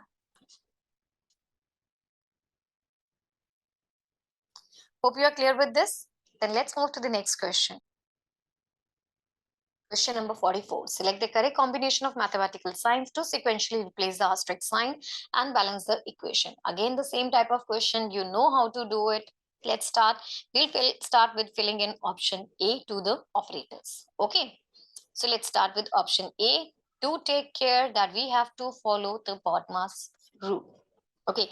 So when we fill in the very first set of operators, this whole equation becomes 57 plus 35 divided by 7 minus 14 into 2 should be equal to 34. Okay, first of all division, so this will give you 57 plus 5 minus 14 into 2 should be equal to 34. Multiplication of these two numbers, this gives you 57 plus 5 minus 28 should be equal to 34. Next thing, you have to do the addition. 57 plus 5, this gives you 62 minus 28 should be equal to 34, which is equal to 34. So that means we got our answer, but still let's do the verification with B, C, D options as well. So if I fill in option B, operators do the equation, it becomes 57 into 35 plus 7 divided by 14 minus 2 should be equal to 34. Right. So first of all, we'll go with the division of 7 and 14. This makes 57 into 35 plus 0.5 minus 2 should be equal to 34. Okay. So next is the multiplication of these two numbers, which gives you 1995 plus 0.5 minus 2 should be equal to this. This makes 1995.0.5 minus 2 should be equal to 34. This is 1993.5. This is of course not equal to 34. So option B is incorrect. Let's fill in option C, right? The third one. So you get 57 minus 35 divided by 7 plus 14 multiplied by 2 should be equal to 34. Right. So division of these two numbers, it gives you 57 minus 5 plus 14 into 2 should be equal to 34. Next, multiplication, 57 minus 5 plus 28 should be equal to 34. 57 and 28, if you add both of these numbers, you get 85 minus 5 should be equal to 34. 80, of course, is not equal to 34. So option C is also incorrect. All right, let's go with the last option now, option D. So after filling all the operators, you get 57 plus 35 minus 7 into 14 divided by 2 should be equal to 34. Divide both of them, you get 57 plus 35 minus 7 into 14 divided by 7 gives you 7. This should be equal to 34. Next, multiplication of these two numbers, 57 plus 35 minus 49 should be equal to 34. Add both of these numbers, you get 92 minus 49 should be equal to 34. So here it is 43. This is of course not equal to 34. So option D is also incorrect. We got our answer already, right? Option A is the correct answer to our question. Hope you are clear with this. Let's move to the next question then. Question number 45, study the pattern. Carefully select the number that can replace the question mark over here. So you have to study the pattern carefully. There are 3 rows given, first, second, third. So you have to find out the pattern which is applicable in these 3 rows, and you have to apply the same pattern to find out what will come at the place of question mark. Okay, so please note down, operations should be performed on the whole numbers. For example, 13 should be picked up as 13. As such, you can't break it down into using 1 and 3 separately. Okay, let's start with the question. So you have to identify the pattern over here. And when you will study this question, you will get the pattern as first number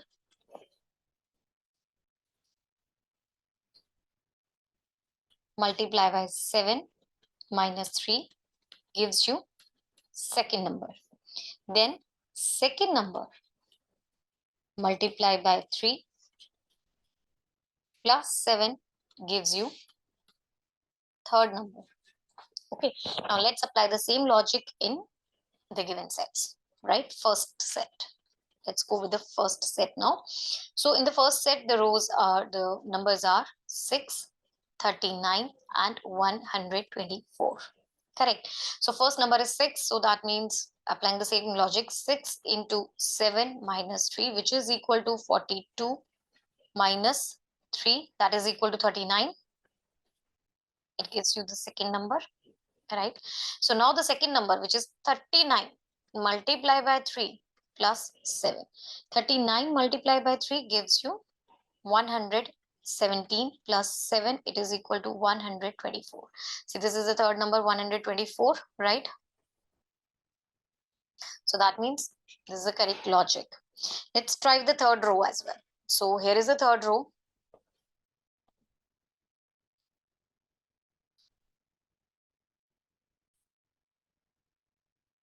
So here it is 11, 74 and 229, right?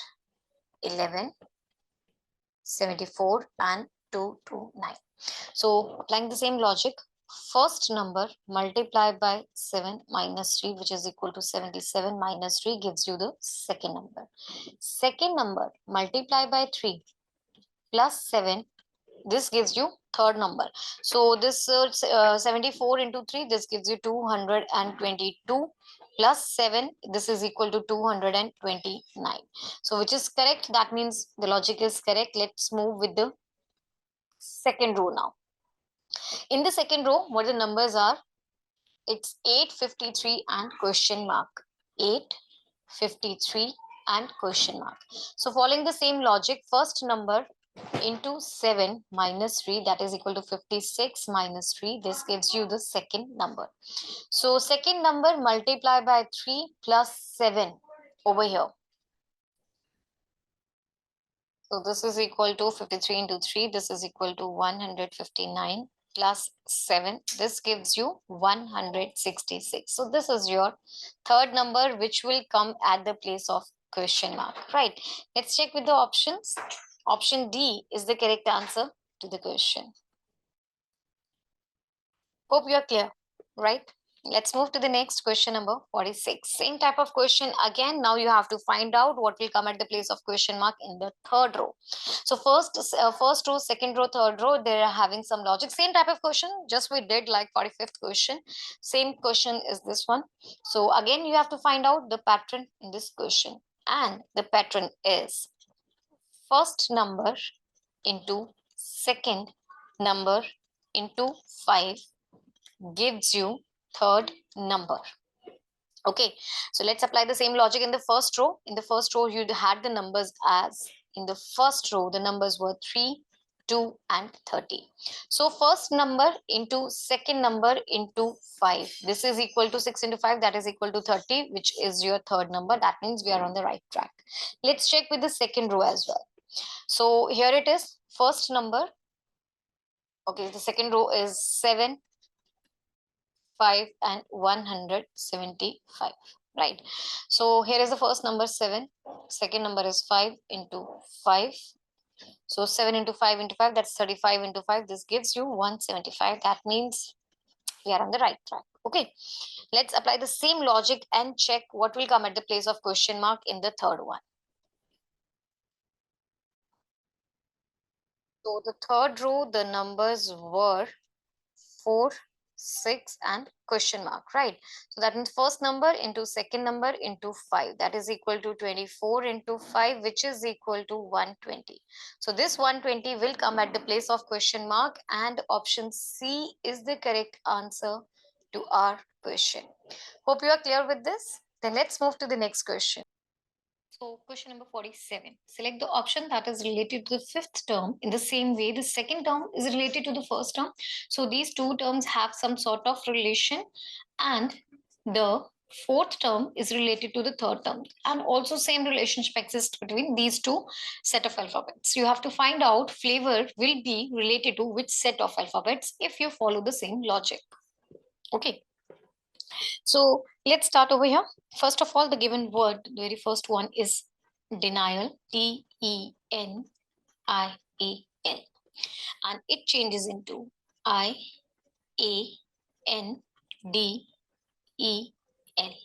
Correct. So if you look at this one, the last alphabet remains the same. L remains the same. D comes at this position and E comes at this position. Then you have this I, it comes over here, and A comes over here, and this N thing, it stays at its position. Okay, same, let's check whether the same logic is followed in the second set of alphabets also. So it is object which is converted into E, C, J, O, V, T. Correct.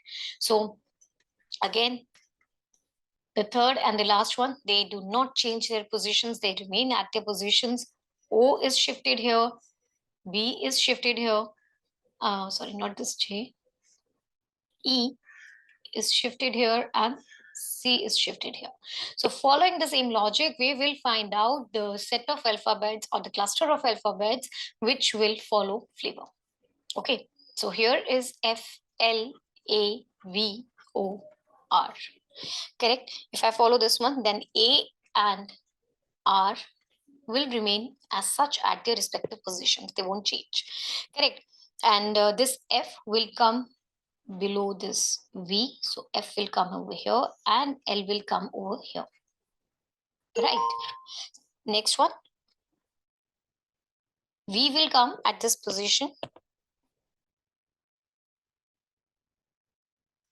And O will come over here. Okay, so the next set of alphabets becomes V, O, A, F, L, R. Let's check with the options. V, O, A, F, L, R is option A, right? So this is the correct answer to our question, option A. Hope you are clear with this. Then let's move to the next question. Number 48. Select the option that is related to the fifth term. In the same way, the second term is related to the first term, and the fourth is related to the third term. So there exists some relationship between these two set of alphabets and these two set of alphabets. The same relationship exists between these two set of alphabets. You have to find out what will come at the place of the question mark. Okay, so let's write down the first one. First pair, it is Y, A, R. It changes into R, A, Y. So Y changes its position, A remains at its position, and R also, like the positions are interchanged. Correct. So the relationship between the first and the second term seems like this. Let's see if the same relationship exists between the second set of alphabets also. So it's T, C, A, C, D. Yes, that's correct. A comes over here, T comes over here, and C remains at its position. So that means we are on the right track. Tap will convert into A will remain at its position, B will come over here, and T will come over here, and you have bat as your answer, option D. Hope you are clear. Let's move to the next question then. Question number 49. Select the Venn diagram that best illustrates the relationship between following classes: king, father, queen. So these are the four classes you have to find out. There is king, father, and queen. You have to find out which will A, B, C, D, which option best represents a given situation. Right. So over here, first of all, we have king, father, and queen. First thing, some kings are fathers. You know this, some kings are father, a queen is a female. So combining the fact that we have a king father, like some kings may be father and some fathers may be king, but queen stands solo. So that means from this, you can have this Venn diagram. So here is the king, here are the fathers, and here is the queen. This entity represents queen, this one king, and this one father. Right. So let's look at this one. It matches with option B. So this option B is the correct answer to our question. Hope you are clear. Next, question number 50. So again, a paper folding, unfolding type of question is there. You have to fold the paper like half, and then you have to fold the paper quarter, and then you make some sort of cuttings like this, which is shown in the last figure, right? And when the paper will be unfolded, you have to find out it will look like which of these four options. Of course, D is out of the question. This is not the case. Anyways, we'll discuss all this. So when you will unfold this paper, see there is a thicker line over this. It will come at this place, and a thin line will come over here, right? And then a rectangle will come here, and also here circles at this position. Okay, I'll just zoom this pic.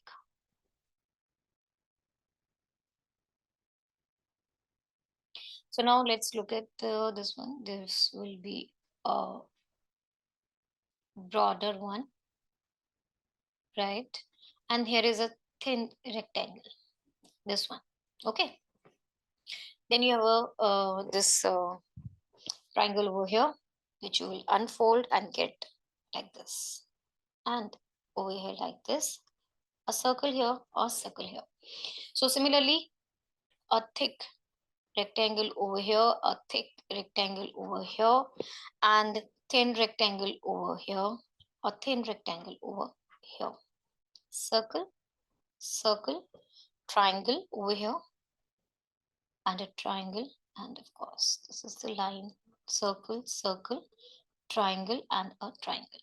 So see, you have to analyze the problem. I have just told you the approach. Take a copy, take a pen, note down the figure, and then you will see that this made figure, just imagine how will it look like when you will unfold it. Or to give the practical approach, you can try to make some cutting. Okay, see, once you are thorough with it, I think it will be easy for you to understand the problem more. This one matches with option C. So the correct answer to our question in this case is option C. Hope you are clear with this one. So students, we are done with the mental ability questions till here. Next, we will move to mathematics section.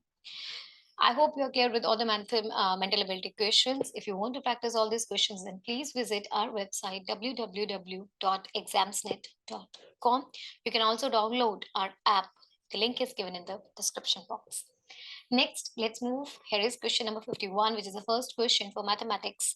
Now, in class 8 of a school, the ratio of students playing cricket to those playing football is 27 to 13, while the ratio of those playing football to those playing hockey is 26 to 14. If the total number of students in class is 470, then each student plays exactly one game. Find the percentage of students of the class playing cricket. Give your answer correct to 2 decimal places. Okay, so very first thing, you are given ratio of students playing cricket to those playing football. This is 27:13. Also, ratio of students playing football to playing hockey is 26:14. Also, total number of students, this is equal to 470. So these things are given. See, whenever you write down the things which are given, it makes the solution, solving the problem very easy because you get a clarity of the problem. Okay, so now ratio, let's write down solution. Ratio of students playing cricket, football, and hockey all together respectively is 27. Here is 13. And see, here is 27, here is 13, here is 26, and here is 14. So this will be something like, this is for cricket to football, and 26:14 is for football to hockey. So you want to have like the common ratio for 3. I'll do one thing. I'll multiply both of them with 2. So you have 54:26. And here already is 26:14. So the collective ratio of the 3, that is cricket, football, and hockey, is 54:26:14. You still have 2 common in this. So now this will become 27:13:7. So this is the combined ratio. This is the combined ratio of cricket to football to hockey. Okay. So now, according to question, total number of students is 470. So that means 27x plus 13x plus 7x, where 27x is the, I'm just supposing, let 27x be the number of students playing cricket, and 13x is the number of students playing football. 7x is the number of students playing hockey. Okay, so according to question, the sum of them is equal to 470. Correct? When you will add them, you will get 27 plus 20. This is equal to 47x is equal to 470, which gives x is equal to 10. So you got the value of x is equal to 10. Let's see what we have to find out in the question. Find out the percentage of students of the class playing cricket. So you have to find out number of students. First of all, you have to find out number of students who play cricket. That is equal to 27x, we supposed, which is equal to 27 into 10. That is equal to 270. We have to find out the percentage of number of students who play cricket. So percentage is 270 upon the total, which is 470 into 100. 270 upon 470 into 100. On solving will give you 47.45. Since we have to give the answer correct to 2 decimal places, we will stop at 45. Okay, so the correct answer is 57.45. Option C is the correct answer to our question. Hope you are clear. Then let's move to the next question, number 52. The table below provides information about the marks obtained by a group of students in a test. So here is marks of the students, number of the students less than 10, 2 students have the marks less than 10, 5 students have the marks less than 20, 6 students have the marks less than 30, 8 students have the marks less than 40, 10 students have the marks less than 50. You have to find out in the question how many students scored at least 30 marks but not less than 40 marks in the test. Okay, so easy question. I'll solve it here. Here's the solution of it. Students scored at least 30 but not less than 40 marks. Students who scored at least 30 but not less than 40 marks are students who scored less than 40 minus students who scored less than 30. So 8 students scored less than 40 minus 6 students scored less than 30, that is equal to 2. So students who scored at least 30 marks but less than 40 marks in the test are 2. Let's check with the options. Option 2 is the correct answer to our, option D is the correct answer to our question. Hope you are clear. Let's move to the next question then. Question number 53. Secant theta minus cos theta is equal to 14 and 14 secant theta is equal to x, then you have to find out the value of x. Trigonometric question, right? Easy one. If you know that trigonometric identity is the basic ones, it's pretty easy because it doesn't involve the higher level of trigonometry. The basic level of trigonometry, you should be aware.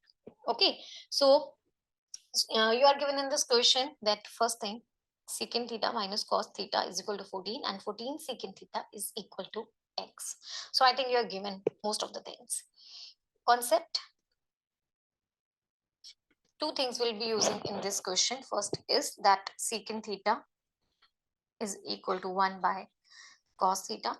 Also one more identity we will be using, that is 1 plus tan square theta is equal to secant square theta.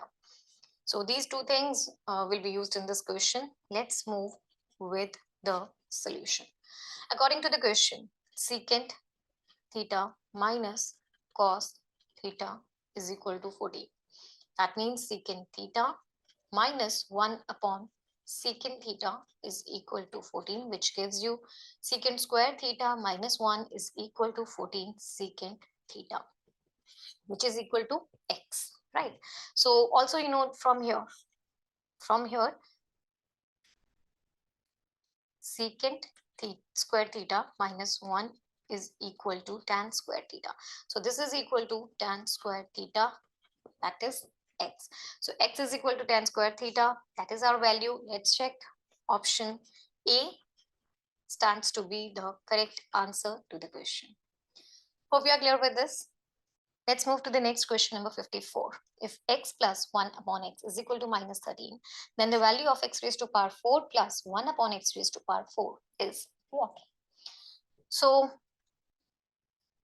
given x plus 1 upon x is equal to minus 13, the formula used in this question is formula a square plus b square is equal to a plus b whole square minus 2ab. So let's move with the solution, right? So you are given that x plus 1 upon x is equal to minus 13, and you have to find out, actually you have to find out x raised to power 4 something.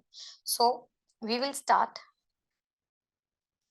x square plus 1 upon x square. This is equal to x plus 1 upon x whole square minus 2. Okay, actually this 2 is equal to, you can okay, I'll write down into x into 1 upon x. Actually they will cut down and you will be left with only 2. X plus 1 upon x whole square minus 2, and x plus 1 upon x is equal to minus 13. I'll fill in the value over here. X square plus 1 upon x square is equal to minus 13 whole square minus 2, which is equal to 169 minus 2, that is equal to 167. So you got the value of x square plus 1 upon x square, and you have to find out this. Pretty easy now. Now, x raised to power 4 plus 1 upon x raised to power 4 is equal to x square plus 1 upon x square whole square minus 2. We already solved this. This is equal to 167. Let's fill. So 167 square minus 2. What is 167 square? That is equal to 27889 minus 2. This gives you 27887. So x raised to power 4 plus 1 upon x raised to power 4 is 27887, and this is the answer to our question. Option A is the correct answer to our question. Hope you are clear. Next is question number 55. If x plus 1 upon x is equal to 7.5, then you have to find out the value of x cube plus 1 upon x cube. Again, the same sort of question. In the previous question, we dealt with the raised to power 4 thing, and now we have x raised to power 3. Okay, this has a separate identity which we will use. What is that identity used or to be used in the question?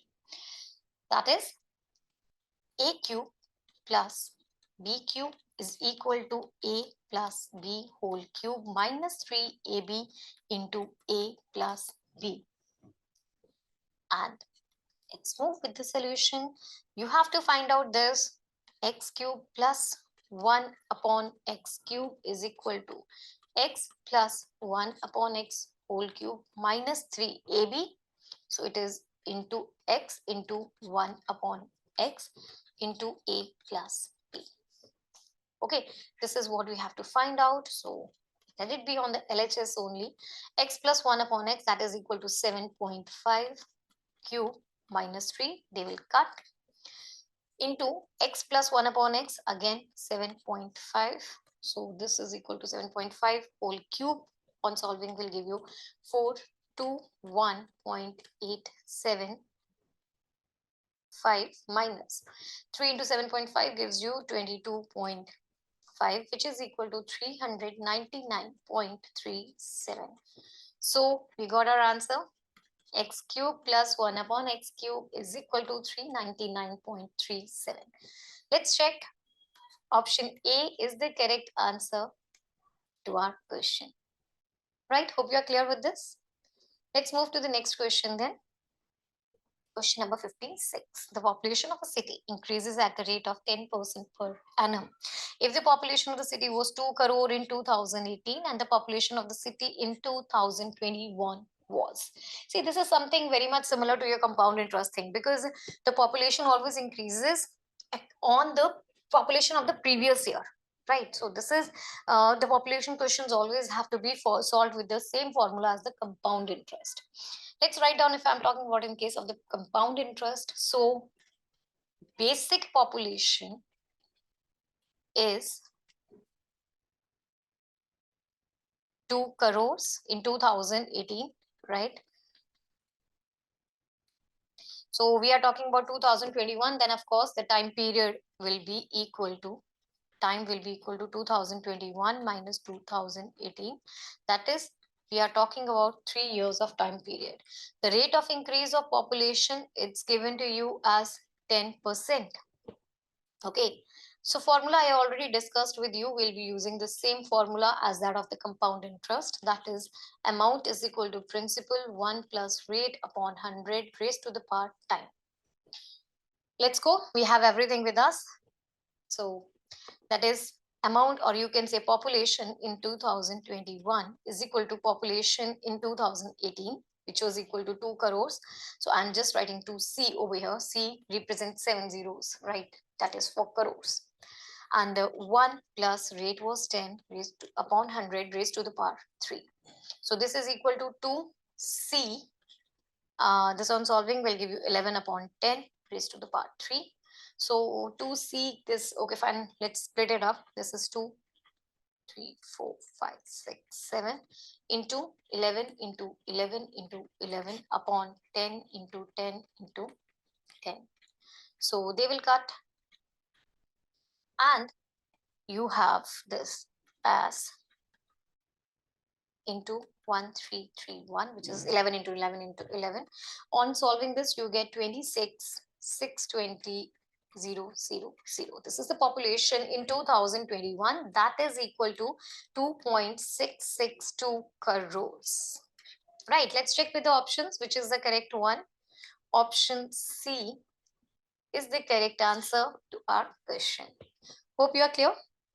Let's move to the next question then, question number 57. What will be the single equivalent discount for successive discounts, 20%, 40%, 75% on the marked price of an item?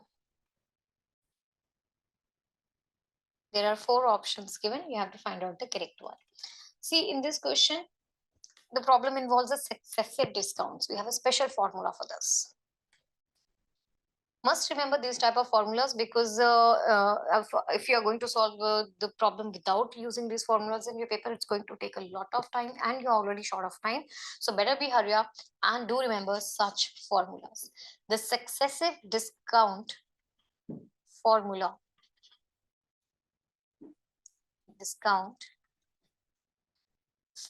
is given by first discount plus second discount minus first into second upon 100.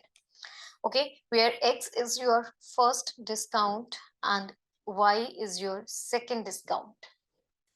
Using this formula, let's move with the solutions. We have 3 discounts. I'll pick up the first 2, 20 and 40.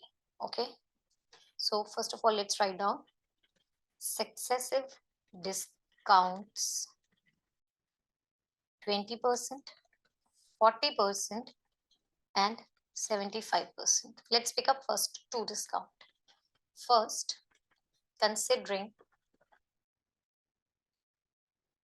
first 2 discounts, which are 20 and 40%. So using these 2 discount,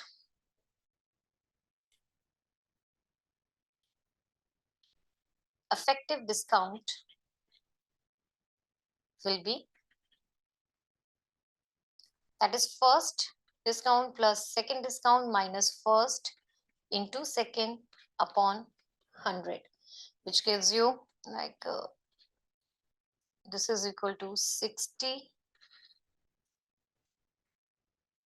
minus 8, that is equal to 52%. So now collective of these 2 discounts, effective discount that you get is 52%. We are also left with the final one. So now considering next 2 discounts, which are those 52%, which is the effective discount of the first 2 discounts, and 75%, which is the last discount.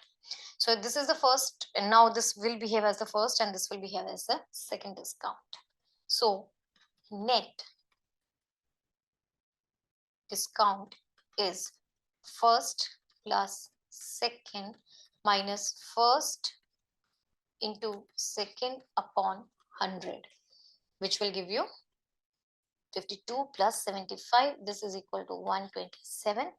This will go at 3, this will go at 4, and this is going at 13. So minus 39, which is equal to 88.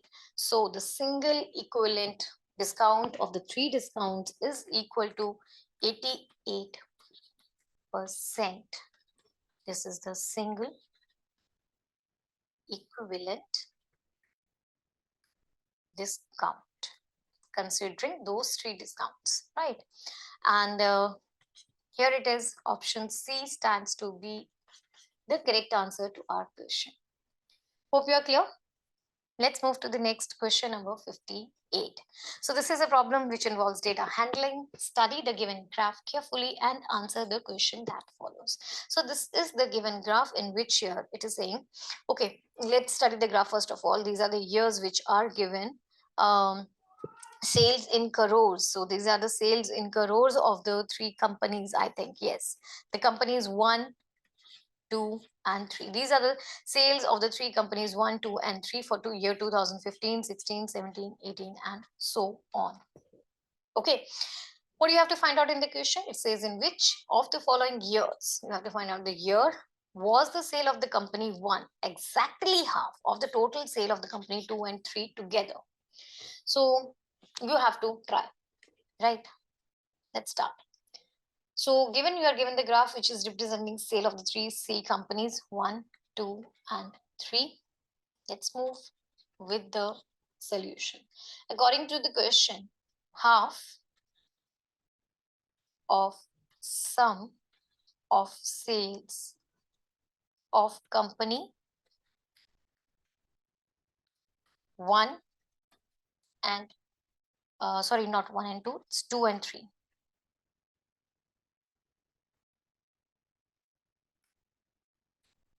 2 and 3 is equal to sales of company 1. Now in year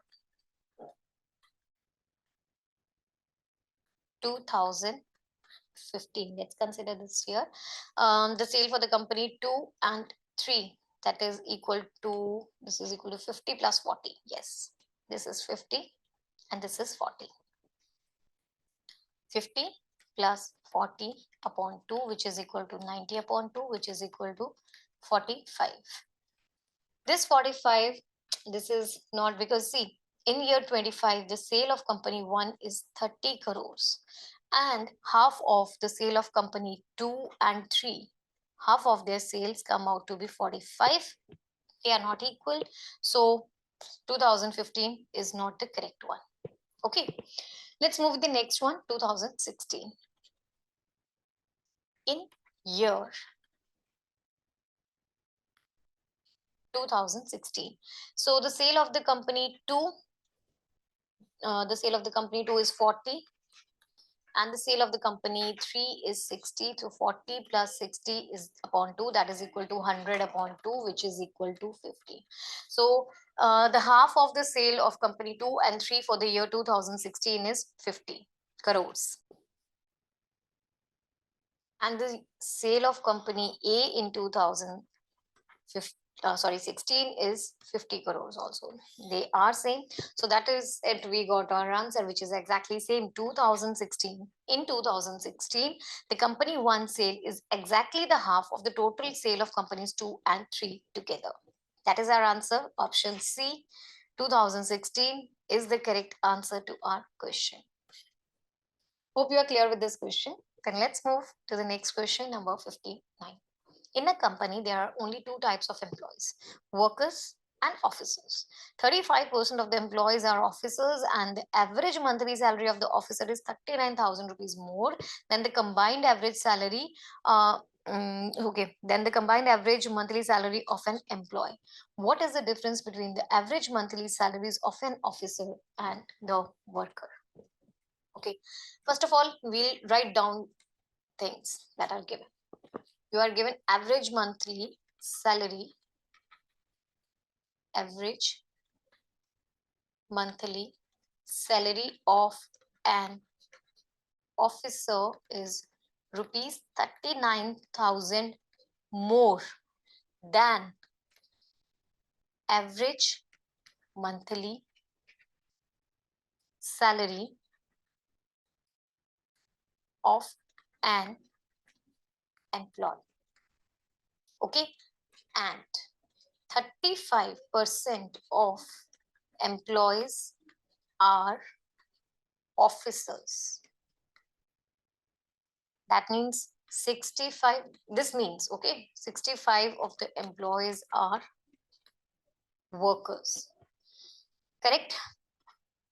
Concept, you know the formula for the average. It is sum of observations upon number of observations. Correct? Let's move with the solution. So let the total number of employees be 100. Let number of employees is equal to 100. And okay, we'll assume one more thing. Let average monthly salary of officers to be X and workers to be Y. Average monthly salary of workers to be Y. Okay, now we are given that the number of the percentage of officers is 35 and the number percentage of the workers is 65. So using that, therefore, number of officers is equal to 35% of 100, which is equal to 35. Similarly, number of workers is 65% of 100, which is equal to 65. According to question now, average monthly salary of an employee is, okay, this X I'm assuming as the monthly salary of an officer. So according to the question, average monthly salary of an officer is equal to average monthly salary of an employee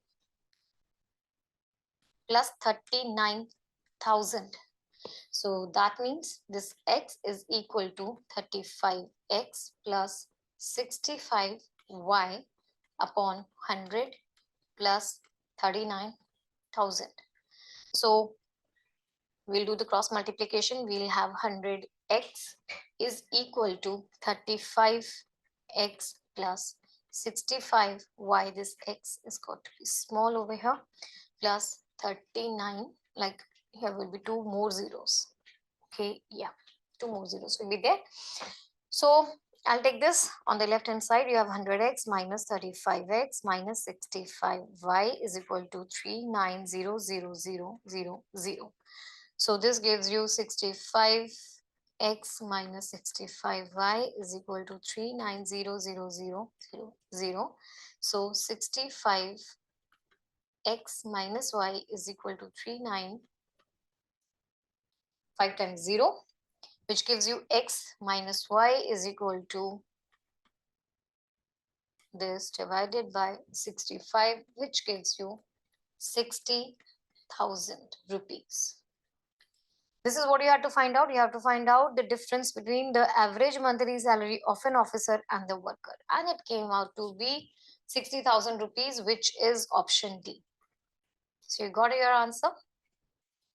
This is the correct answer to our question. Hope you are clear.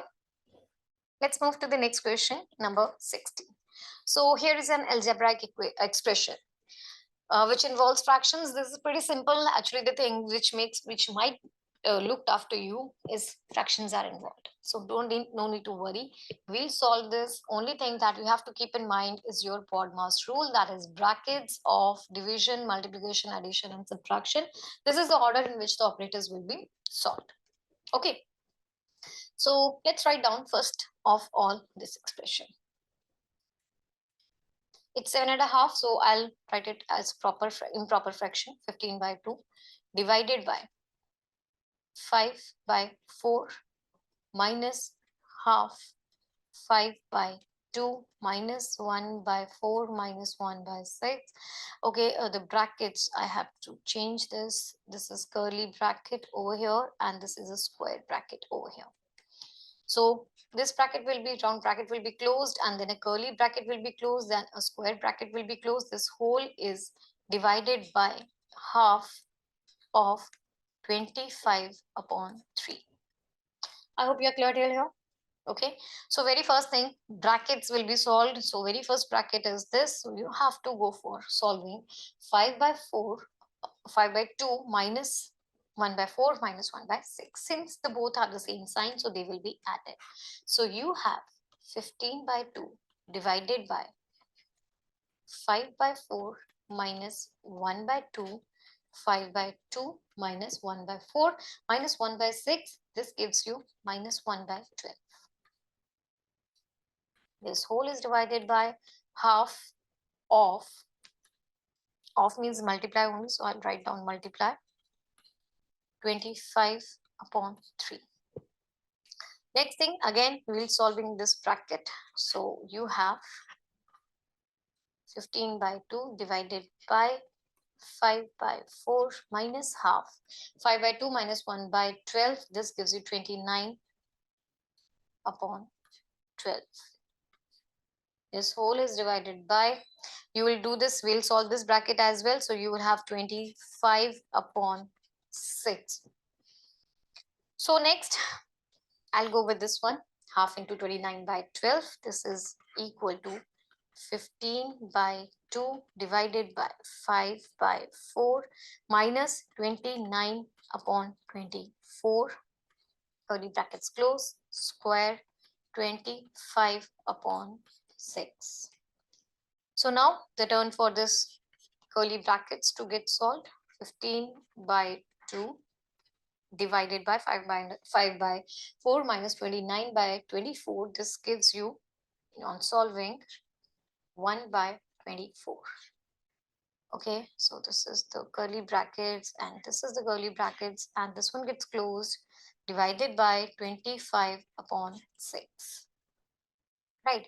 So now let's go with the division of this bracket. This is 15 by 12 multiplied by 24. Reciprocal will happen, and this whole is divided by 25 upon 6. So they will cancel. 15 into 12, that is equal to 180 divided by 25 by 6. So 180 into 6 upon 25. This gives you 43.2, which is the answer to our question. Let's check. Option C is the correct answer to our question. Hope you are clear.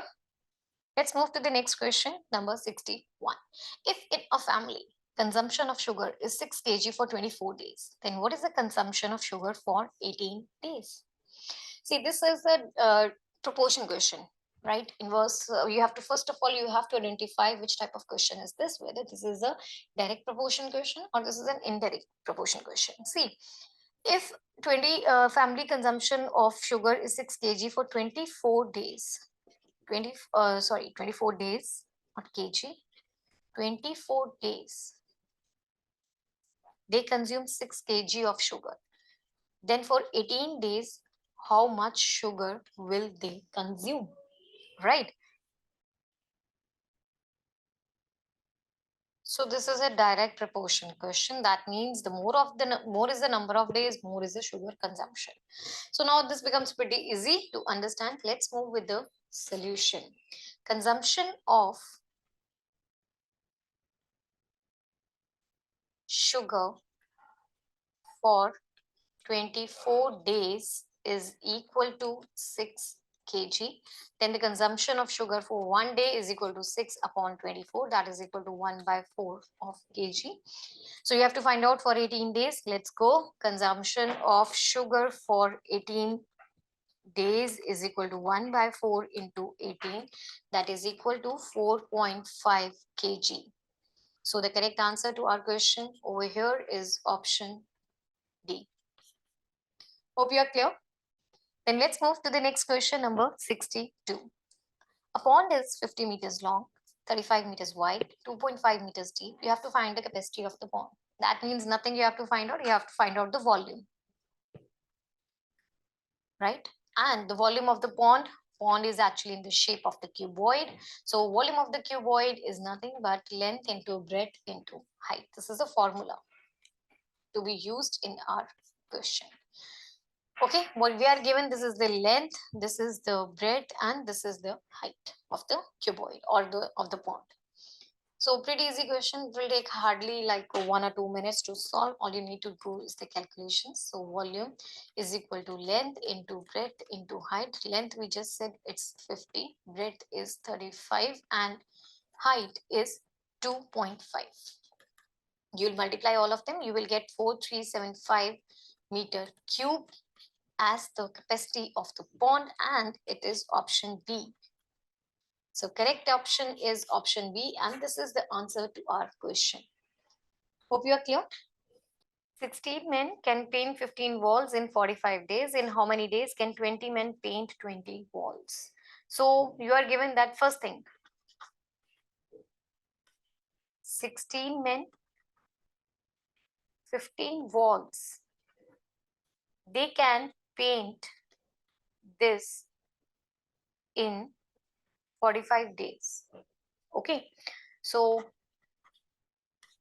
see in this question, first of all, to paint 15 walls, 16 men will take 45 days, right? Similarly, to paint one wall, 16 men will take, of course, they will take less time. So 45 by 15, that is equal to, they will take 3 days, correct? So to paint one wall, one man will take, of course, he'll take more time. So this will be equal to 16 multiplied by 3, which is equal to 48 days. So that means to paint one wall, one man will take 48 days. In the question, 20 men and 20 walls are given. Let's move forward. Now to paint one wall, 20 men will take how much time? Of course, 20 men manpower has increased, so it will take less time. So 1 by 20 into 48, that is equal to 12 by 5 days. So this is for one wall. How many walls are given in the question? 20 walls are given. To paint 20 walls, 20 men will take, this will take 20 into 12 by 5, which is equal to 48 days. So that means 20 men will take 48 days to paint 20 walls, right? How many days will they take? 48 days. Option C is the correct answer to our question. Hope you are clear.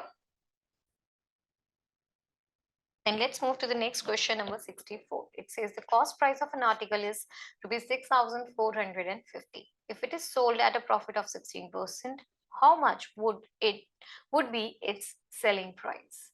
So there are 4 options given. Let's check with the answer. First thing, you are given the cost price to be equal to 6,450 rupees.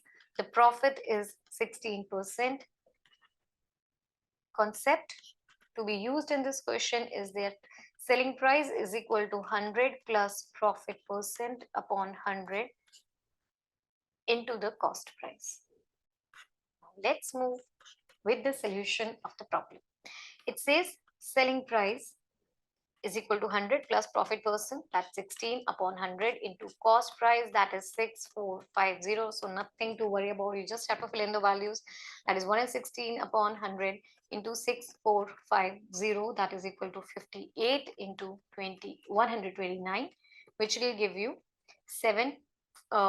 This is equal to 7,482 rupees, which is option B. No, sorry, this is option A.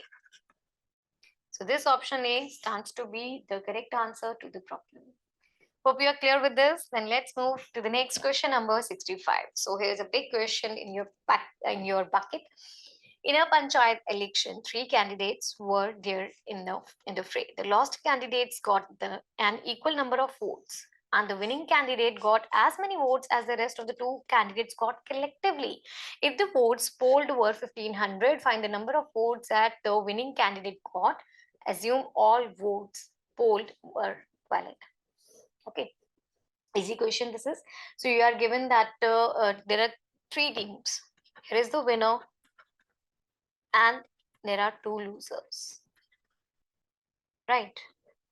So they scored same number of votes, let it be X and X, right? And they said the winning candidate got as many votes, as the rest of 2 candidates got collectively. So the winning one got X plus X, that is equal to, he got 2X votes. Okay, now according to the question, 2x plus x plus x, that is the total number of votes. This is equal to 1,500. That is 4x is equal to 1500, or x is equal to 1500 upon 4, which is equal to 375. So the winner got to 300. This is the loser got. What you have to find out in the question?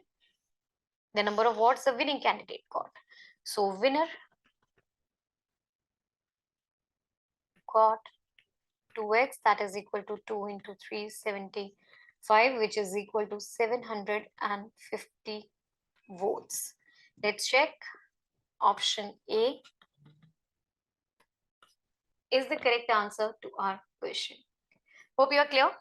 Next is question number 66. The shopkeeper wanted to sell rupees 2,700 worth of products, but he had two options: giving two successive discounts of 10% and 15% respectively, or giving a single discount of 25%. What is the difference between the two options? Okay, so product price given, product price is 2,700 rupees. There are two discounts, so first successive discounts, they are 10 and 15% respectively, and there is also option of a single discount, which is 25%. Okay, so concept that we will use is discount is equal to discount percent into product price. Also, price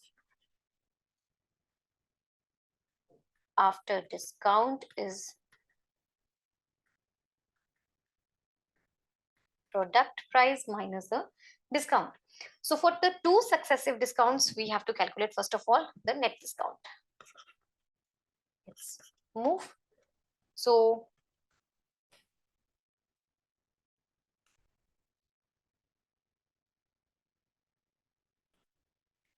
successive discounts are 10% and 15%.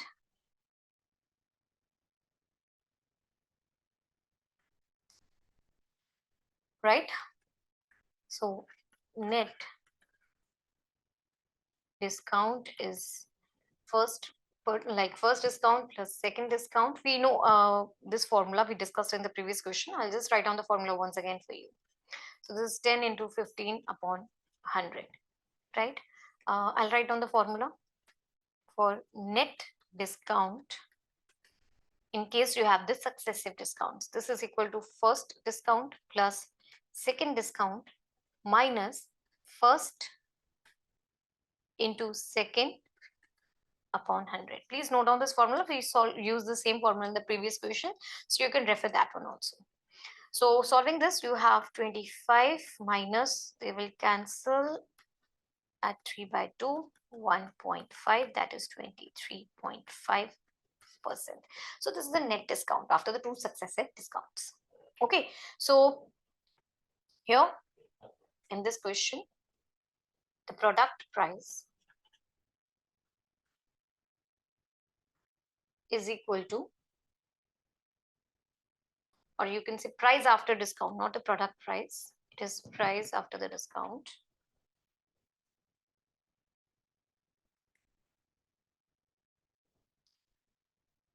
Price after discount is equal to product price minus discount percent of product price. That is 2700 minus 23.5 upon 100 into 2700, which on solving will give you 2700. They will cancel. So 23.5 into 27, which on the whole solving will give you the net amount as rupees 2065.50. So this is the price after the two successive discounts of 10 and 15%. I hope you are clear with this. Okay, so this is the first case. Now let's move when you have a single discount. When you have a single discount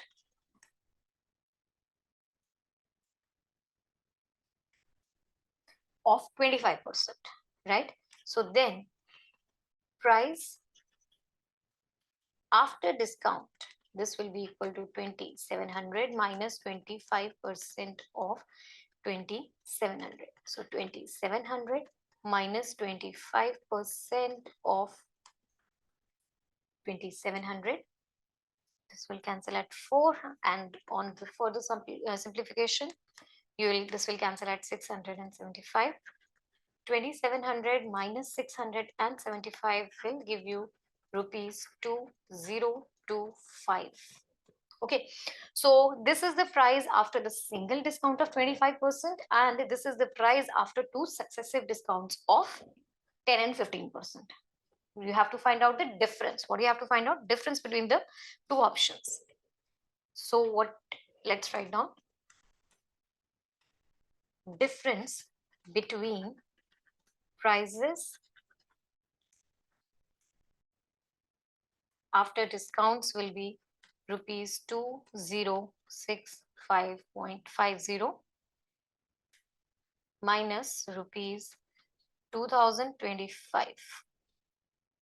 This will give you rupees 40.50, and this is the correct answer to our question. Let's check. Here it is. Option A is the correct answer to our question. Hope you are clear. Next, question number 67. On dividing 8675123 by a certain number, the quotient is this and the remainder is this. The divisor is. So the number given 8675123. Quotient is 33611. Remainder is 3485. You know one thing, that is number is equal to quotient into divisor plus remainder. Correct. So let's go easy. Number is 8675123. This is equal to quotient, that is 33611. Divisor we have to find out. Remainder is 3485. Correct. So it will go on the left hand side. So it is 8675123 minus 3485. This is equal to 33611 into divisor. Difference between the two numbers will give you 8671638. That is equal to 33611 into the divisor. From here, the divisor is equal to 8671638 whole divided by 33611, which will, like you will divide them, you will get 258. So this is your divisor. The divisor of the question of the problem in the problem is 258. Option B stands to be the correct answer to the question. I hope you are clear with this. Then let's move to the next question.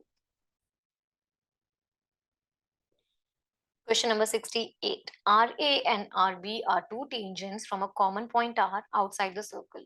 Let's make the figure because you won't be able to understand the problem without making one.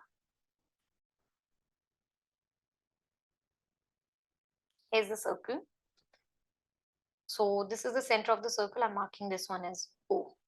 RA and RB are the two tangents from the common point R. So here is the point R. This is the first tangent, RA, and this is the second tangent,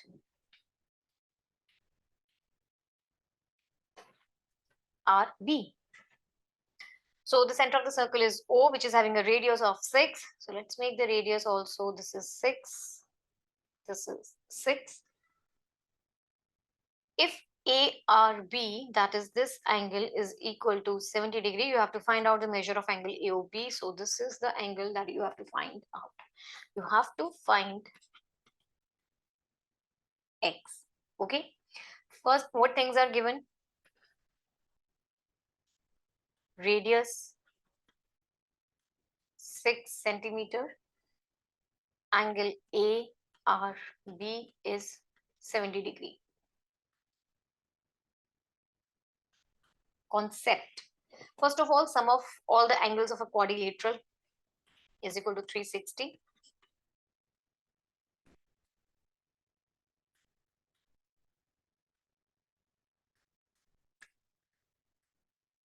Also, radius falls perpendicularly on the tangent to the circle. Okay, that means these angle, this is 90 degree and this is angle 90 degree.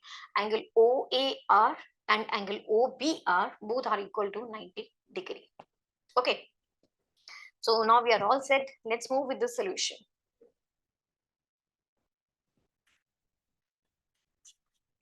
So in quadrilateral OARB, angle RAO plus angle AOP plus angle RBO plus angle ARB. This is equal to 360 degree. Angle RAO 90, we just did. Angle AOB, we don't know, we have to find out. Angle RBO again 90 degree and angle ARB, this is given to us in the question as 70. This whole is equal to 360. So I think it's pretty easy. Now you can tell angle AOB is equal to 360 minus 90 degree minus 90 degree minus 70 degree, which will give you, this is equal to 360 degree minus 250 degree, which is 110. So the value of angle AOB, that is X, which we had to find out, is 110. Option B is the correct answer to our question. Right. I hope you are clear with this. Next is question number 69. So you have a table over here. The given table shows the consumption of grains in kilograms by a village per day over the given set of years. You have to study the table and answer the question. What is the question? It asks you for which set of years in options is the combined consumption per day equal to that for the other set of years. Okay. So I hope you're clear with the data. 1998 to 2000, rice consumption is this much. Wheat, maize, barley, all the consumptions are given in the kilograms. So these are the consumptions for the given set of years, right? Concept. Total consumption per day is equal to sum of all the weights of each item in kg. Okay. So you have to find out for which year the combined consumption per day equal to that for the other set of years. Okay. Let's calculate the consumption for all the sets. So total consumption per day in 1998 to 2000. This is equal to 181 plus 50 plus 35 plus 26. This is equal to 181 plus 50 plus 35 plus 26, which is equal to 292 kg. Okay, similarly for the year 2003 to 2005. This is equal to 167 plus 44 plus 39 plus 17, which will give you 267 kgs. Let's move for the next year, that is 2008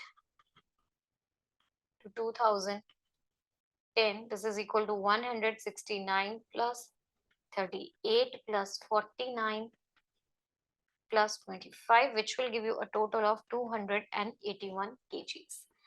Now for the year 2013 to 2015, this is equal to 150 plus 45 plus 51 plus 21, which will give you a total of 267 kgs. Similarly, let's go with the last one, 2018 to 2020. This is equal to 147 plus 54 plus 63 plus 24, which is equal to 288 kgs. So the combined consumption per day is equal for which 2 years? These 2 years, that is 2003 to 2002, 2005 and 2013 to 2015, right? And which is the correct option? Let's check with the options. Here it is, option C, 2003 to 2005 and 2013 to 2015. This is the correct answer to our question. Hope you are clear. Next is question number 7. If the total surface area of the cube is 96 centimeters square, then find the volume of the cube. Okay, see, for finding out the volume of the cube, you need to know, first of all, let's talk about the formulas. The volume of the cube is given by side cube, and total surface area of the cube is given by 6 side square. Okay, so we need to find out the volume. That means we need to find out the side. And how we can find out the side? We can find out the side using the total surface area. So here's the solution. Total surface area is 6 side square. 96 centimeter square is equal to 6 into side square. 96 divided by 6, this will give you 16, which is equal to 6 side, which is equal to side square. That means side is equal to root of 16, which is equal to 4 centimeter. Of course, the side can't be negative, so that means the side is 4 centimeter only. You have to find out the volume of the cube now. So here is the volume of the cube. Volume is given by side cube. That means 4 cube. So this is equal to 64 centimeter cube. This is our answer. Let's check with the options. Option A is the correct answer to our question. Hope you are clear. Okay, then let's move to the next question, number 71. If the total surface area of the cuboid, which is 17 meter long, so length is 17 meters, 8 meters broad, that means the breadth is 8 meters and height is 3 meters. You are given the length and breadth and height. So you have to find out the total surface area. Easy. This is given. What is the formula for total surface area of a cuboid? It is 2 into length into breadth plus breadth into height plus height into length. Okay, so this is equal to length, which is 17 into 8 plus 8 into 3 plus 3 into 17. Okay, so 2 into 17 into 8 is 136 plus 24 plus 51, which on adding will give you 2 into 211, that is equal to 422 meter square.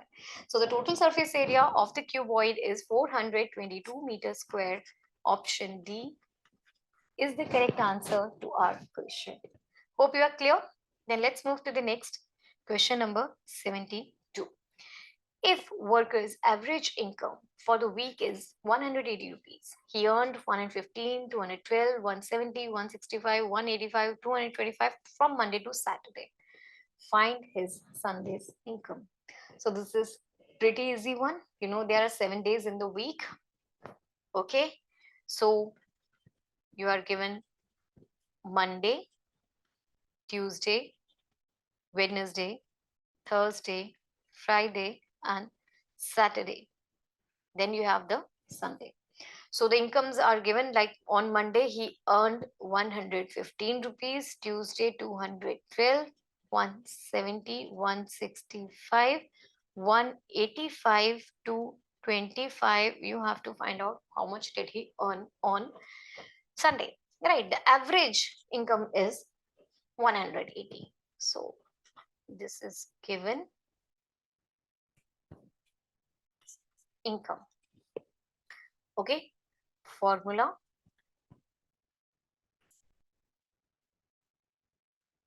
Average, it is the sum of observations divided by number of observations. And this average is given to us in the question as 180 rupees. Okay, so that means, first of all, let's move with solution. Let Sunday earning is equal to X rupees, right? Average earning was 180, which is equal to total weekly earning upon 7, because there are 7 days in the week. So this is equal to 180. Total weekly earning is the earning on Monday plus Tuesday plus Wednesday plus Thursday plus Friday plus Saturday plus Sunday. Sunday we assumed it to be X. So that means the total weekly earning is 115 plus 212 plus 170 plus 165 plus 185 plus 225 plus X is equal to 180 into 7. When you will add all of them, you will get 1072 plus X. 180 into 7 gives you 1260. So from here, X is equal to 1260 minus 1072, or X is equal to 188 rupees. So the correct answer to the question is equal to 188 rupees. Option B is the correct answer to our question. The time taken by a 180 meters long train running at a speed of 54 kilometers per hour to cross a man standing on the platform is 10 seconds, 12 seconds, 11 seconds, or 9 seconds. See, first thing, length of train is 180 meters. Also, speed of the train is 54 kilometers per hour. You know the formula for speed, that is equal to distance upon time, right? So let's move with the solution directly over here. So firstly, what we have to do, see, here are meters and here are the kilometers. So we have to change the units. 54 kilometer per hour. If I have to change this, this will be 54 into 5 upon 18 meters per second. So this is 3, which will give you, this is equal to 15 meters per second.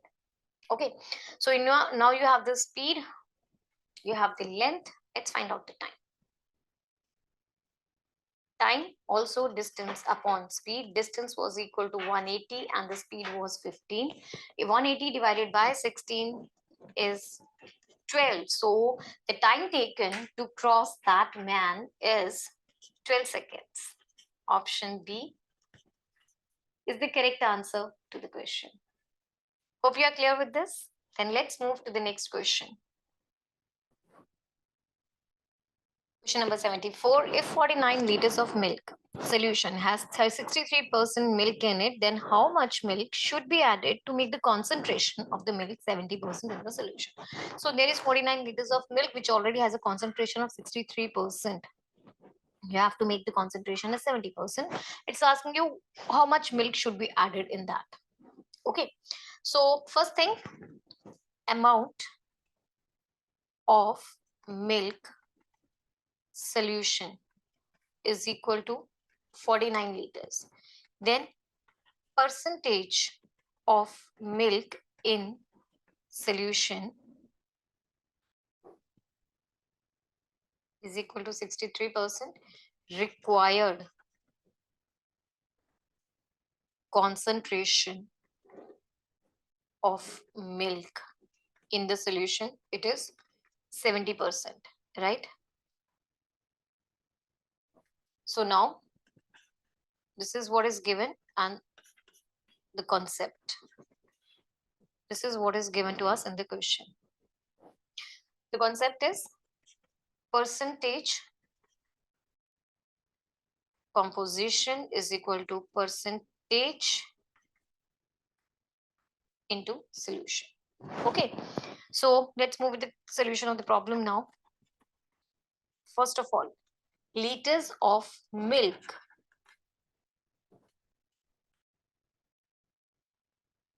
in the solution, it's 63% of 49. So that is 63% of 49, which gives you 3087 upon 100 liters. Okay, this is the liters of milk in the given solution with a concentration of 63%. That means liters of water in the solution, it will be 49 minus 3087 upon 100, which will give you 4900 minus 3087 whole divided by 100, which is equal to 1813 upon 100 liters. Now we want to have a solution with 70% milk and 30% water. Of course, if there is concentration of 70% milk, then we'll have 30% water. Now, a solution of 70% milk plus 30% water. If 30% water is equal to 1813 upon 100 liters, then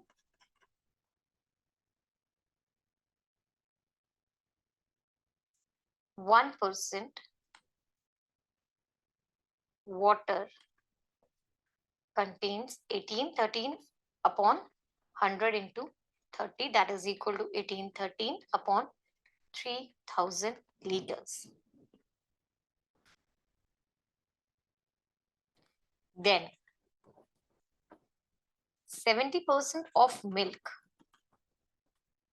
this will contain 8183 upon 3000 into 70, because this is 70%, right? So this will give you 126,910 upon 3000 liters. So 70% of the milk contains 126,910 upon 3000 liters. So amount of milk which is required to add in the solution, this is 126,910 upon 3000 minus this, right? Minus this much amount.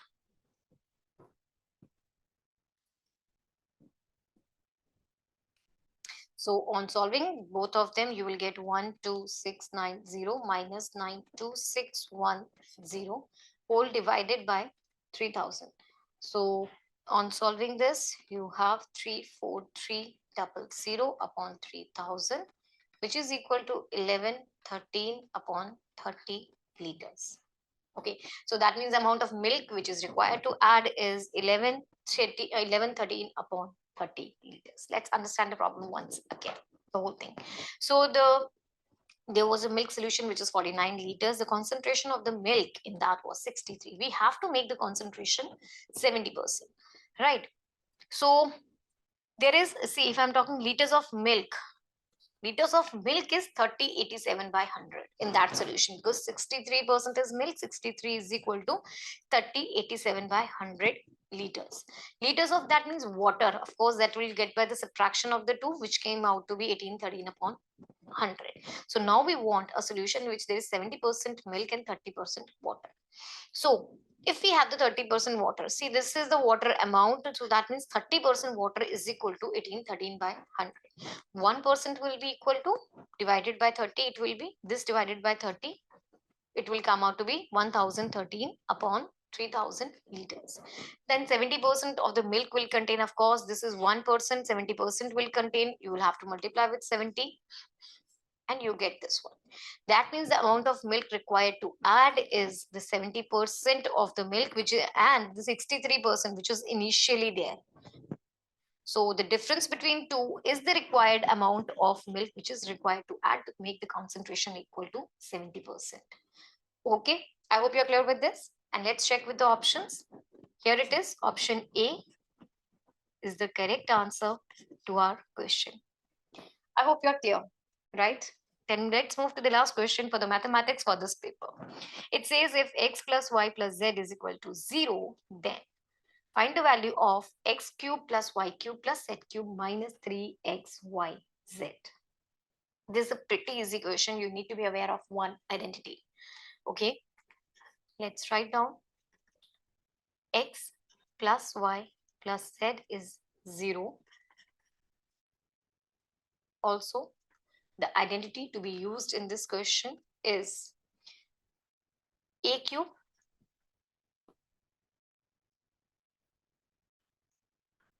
plus b cube plus c cube is equal to a plus b plus c whole multiplied by x square plus y square plus z square minus xy minus yz minus zx plus 3xyz.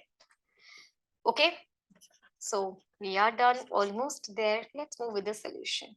So here it is in our question, x cube plus y cube plus z cube. We know this thing that this is equal to x plus y plus z whole multiplied by x square plus y square plus z square minus xy minus yz minus zx plus 3xy and z.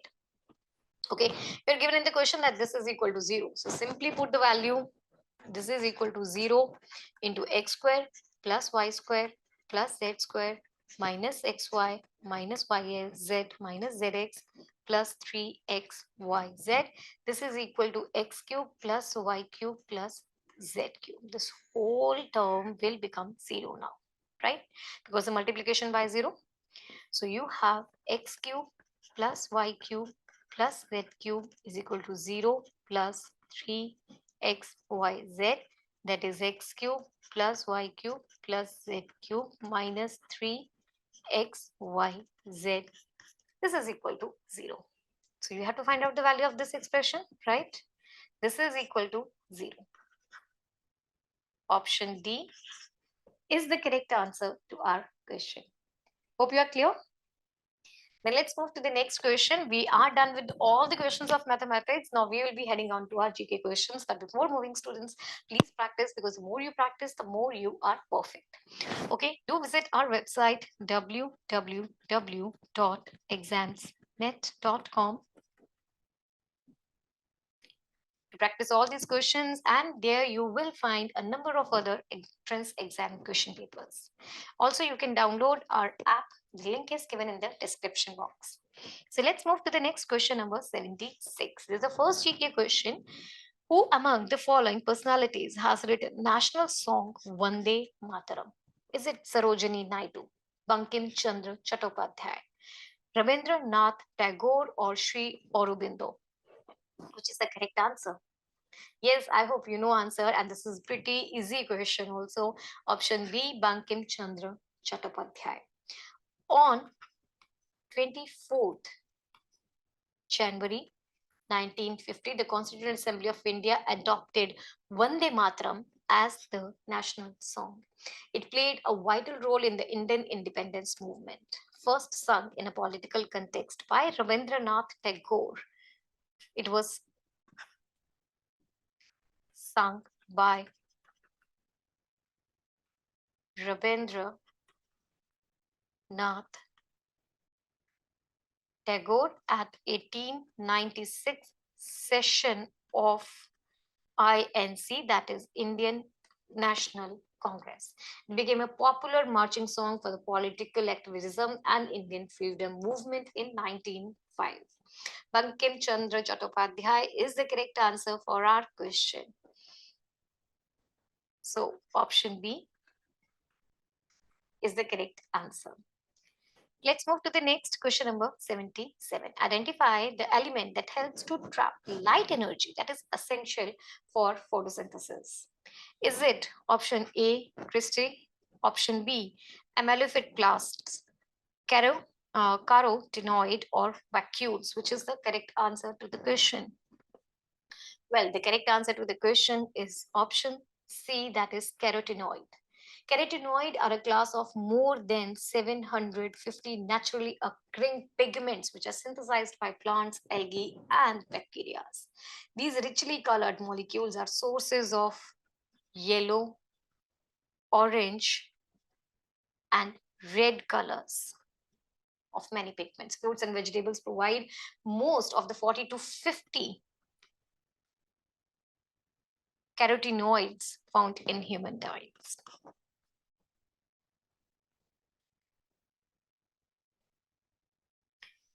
These carotenoids, they are beneficial antioxidants that can protect you from the disease and enhance your immune system.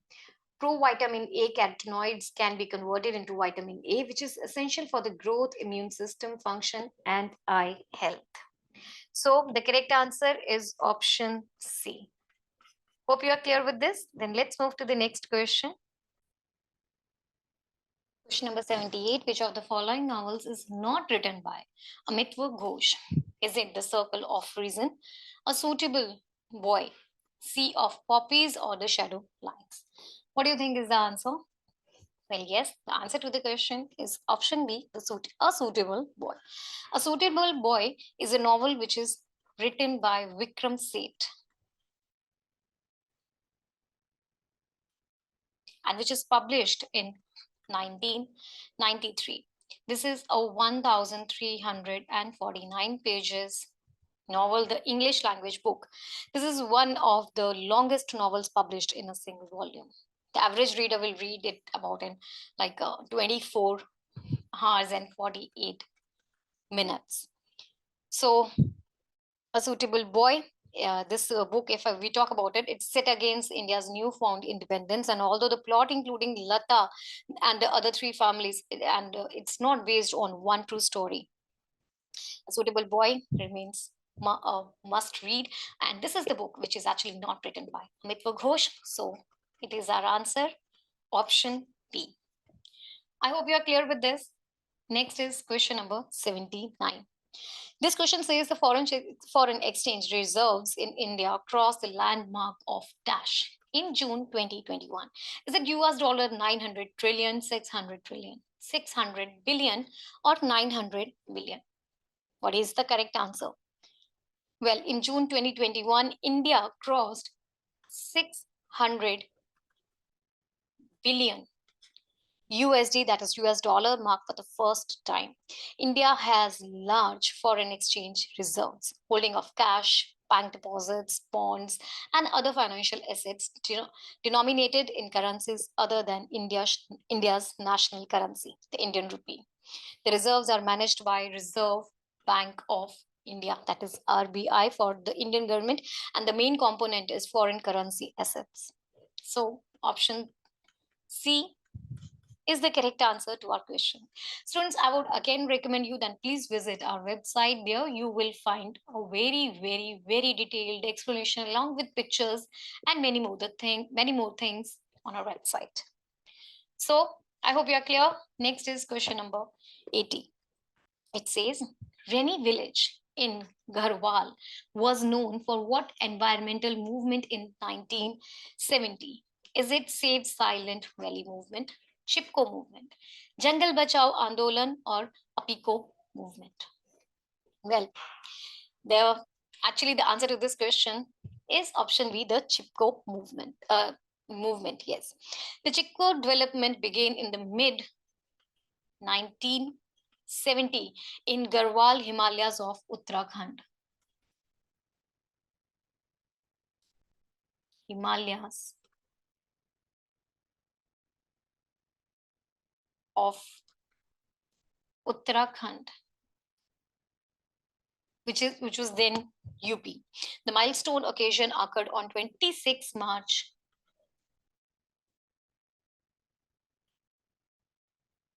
1974, when a gathering of laborer ladies of Rainy Town in Chamoli Lokale of Uttarakhand acted to forestall the cutting of trees and recover their customary timberland freedoms. So the correct answer to our question is option B, the Chipko movement. Let's move to the next question, number 81. Who is a recipient of 2021 Abhinandan Saroja National Award? Is it Sujata Mohapatra, Gopika Verma, and Amusana Devi, Aparna Sathi Sen? Well, the correct answer to the question is Aparna Sathi Sen.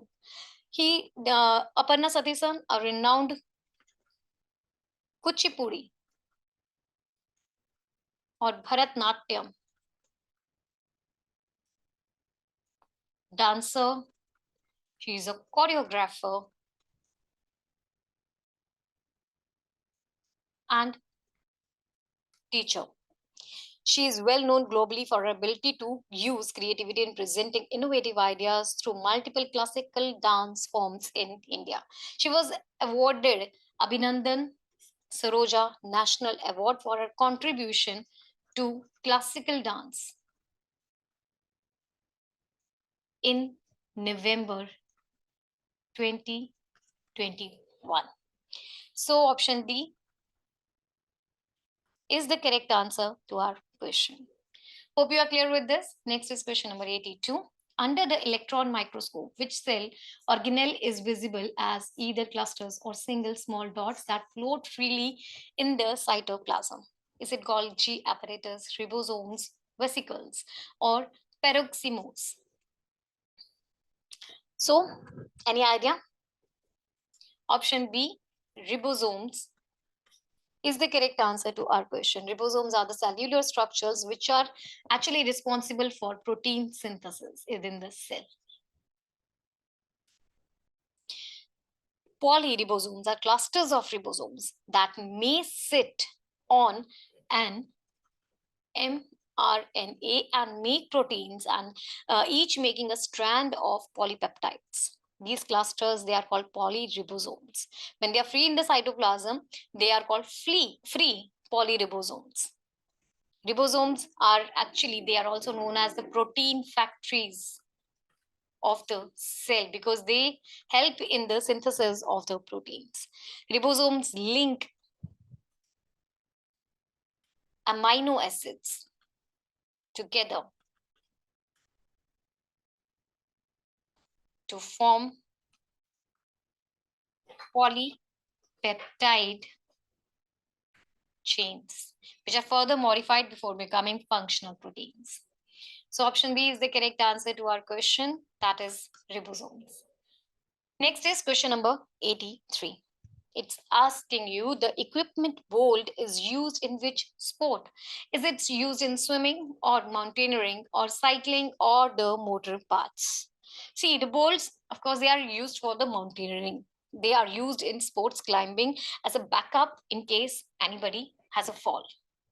Okay, so mountaineering gear items such as mountaineering boots, crampons, climbing helmet, ice axe, they are standard items for every mountaineering clip.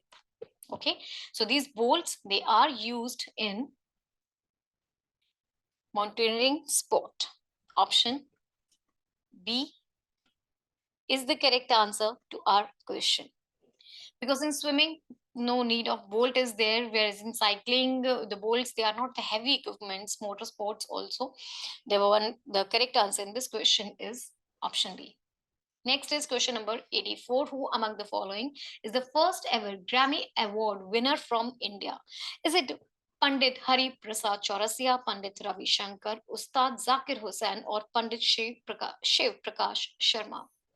Well, the correct answer is Pandit Ravi Shankar.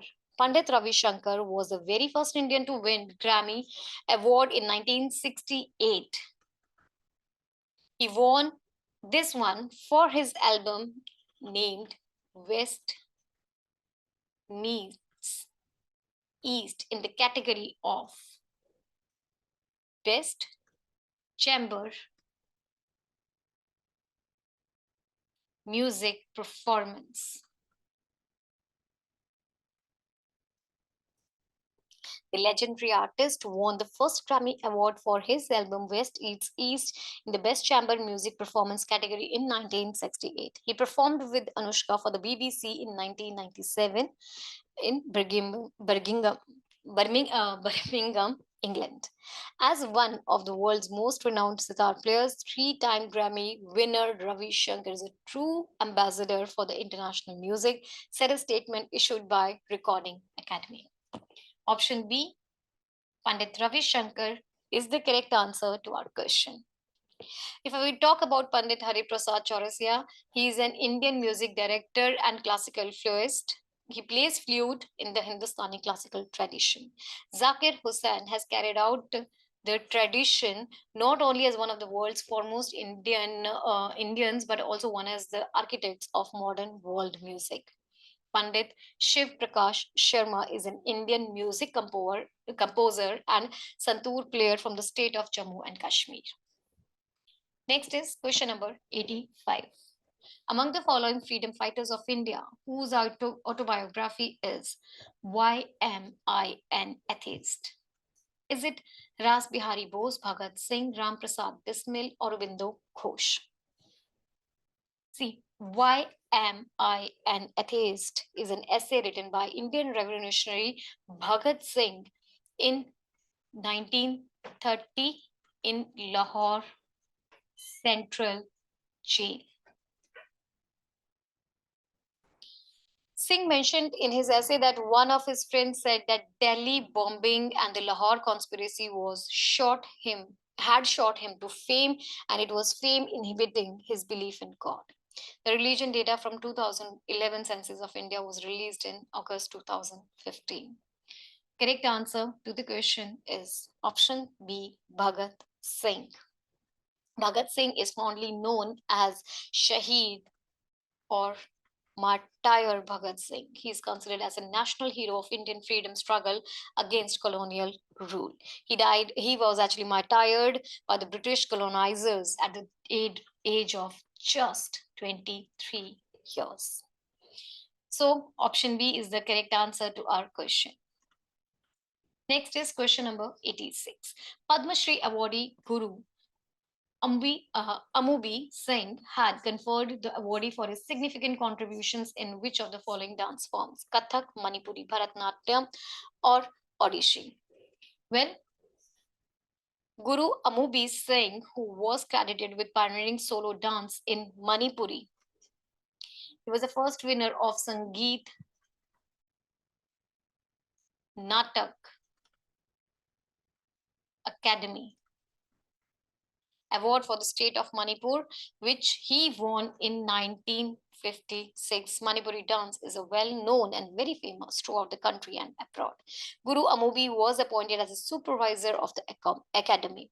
He was a man of personality and principles who could speak Hindi and Bengali very fluently. He was awarded with Nritya Guru in 1954 by the Manipuri Sahitya Parishas, Bharat Rashtrapati Award in 1956 and Padma Shri Award in 1970.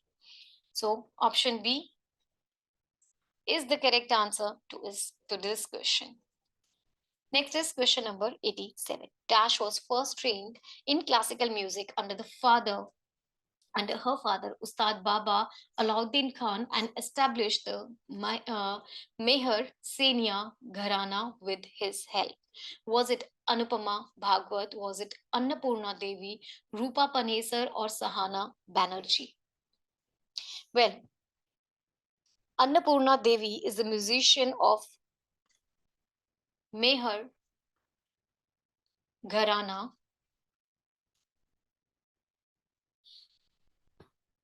has been the guru of the sitarist Nikhil Banerjee.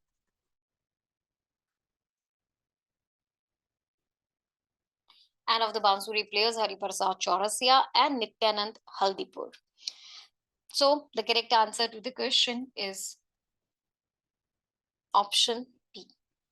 Next is question number 88. The Guinness World Record for the highest number of songs recorded in a day is held by Indian playback singer. How many songs in a day were recorded? 34, 26, 30, or 28? Well, you'll be surprised to know Kumar Sanu is a world record holder for recording 28 songs in a single day. Kumar Sanu made this record in 1993 when he recorded 28 songs in a single day. Kumar Sanu is the stage name of Kedarnath Bhattacharya, who came to fame for his big break in Ashiki in 1990.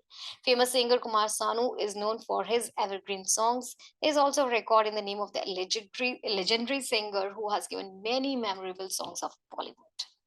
So option D is the correct answer to our question. Next is question number 89. It's asking you who among the following is not a part of Union Executive: Prime Minister of India, President of India, Supreme Court of India, or the Council of Ministers. Well, the correct answer is the Supreme Court of India.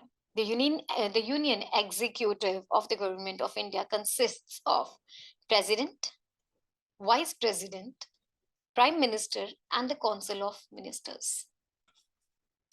It consists of President, Vice President, Prime Minister, or Council of Ministers. So that means over here the Supreme Court of India is not the correct answer to the question. Chief Justice of India does not form a part of the Union Executive. So this is the correct answer to the question, option C. Hope you are clear with this. The Chief Justice of India is the head and chief judge of the Supreme Court, which consists of maximum 34 judges, for your information. Okay, let's move to the next question, number 90. Who among the following personalities received the prestigious National Nrityas Shiromani Award 2022? Is it Vedantam, Ramalinga Shastri, Deepa Shashindran, K.V. Satyanarayan, Aparna Sathisan? Which is the correct answer to the question? Again, it is Aparna Sathisan. The National Nritya Shiromani Award is given to outstanding dance performers and musicians of India and abroad for promoting and preserving the national classical art forms of India. Aparna was selected for her exceptional talent in the field of classical dance and for promoting Kuchipudi dance across the globe. Celebrated dancer Aparna Sathisan, an exponent in Bharat Natyam and Kuchipudi. So Aparna Sathisan, she is a senior disciple of Guru Srimati Vijayanti Kashi, has contributed tremendously to the Bharatnatyam as well as Kuchipudi, and she is the answer to our question as well. Next is question number 91. Which group is on second column from the right in the periodic table and contains fluorine, chlorine, bromine, iodine, astatine, and tennessine? Well, the group 17 elements, they contain all of these said elements from the top to bottom. They all are called halogens because they give salts when they react with the metals. The elements in this group are all non-metals. This is your, of course, chemistry question, right? The term halogen in Greek, which means salt former, because they react with metals to form salts. For example, chlorine reacts explosively with sodium to form sodium fluoride.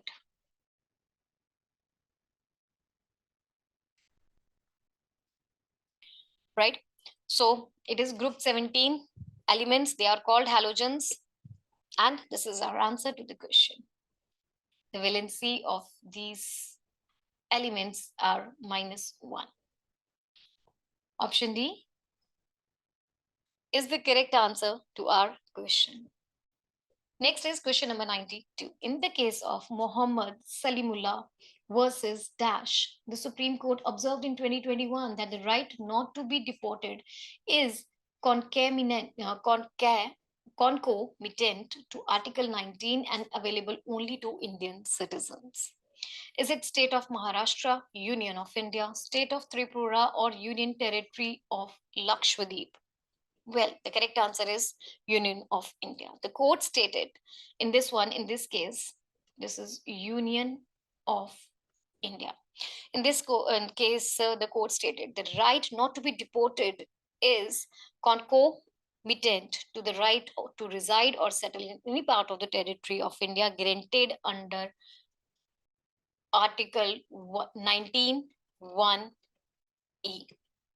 In March 2021, several newspaper reports indicated that about 150 to 170 Rohingya refugees detained in a jail, in a sub-jail in Jammu, were facing deportation back to Myanmar.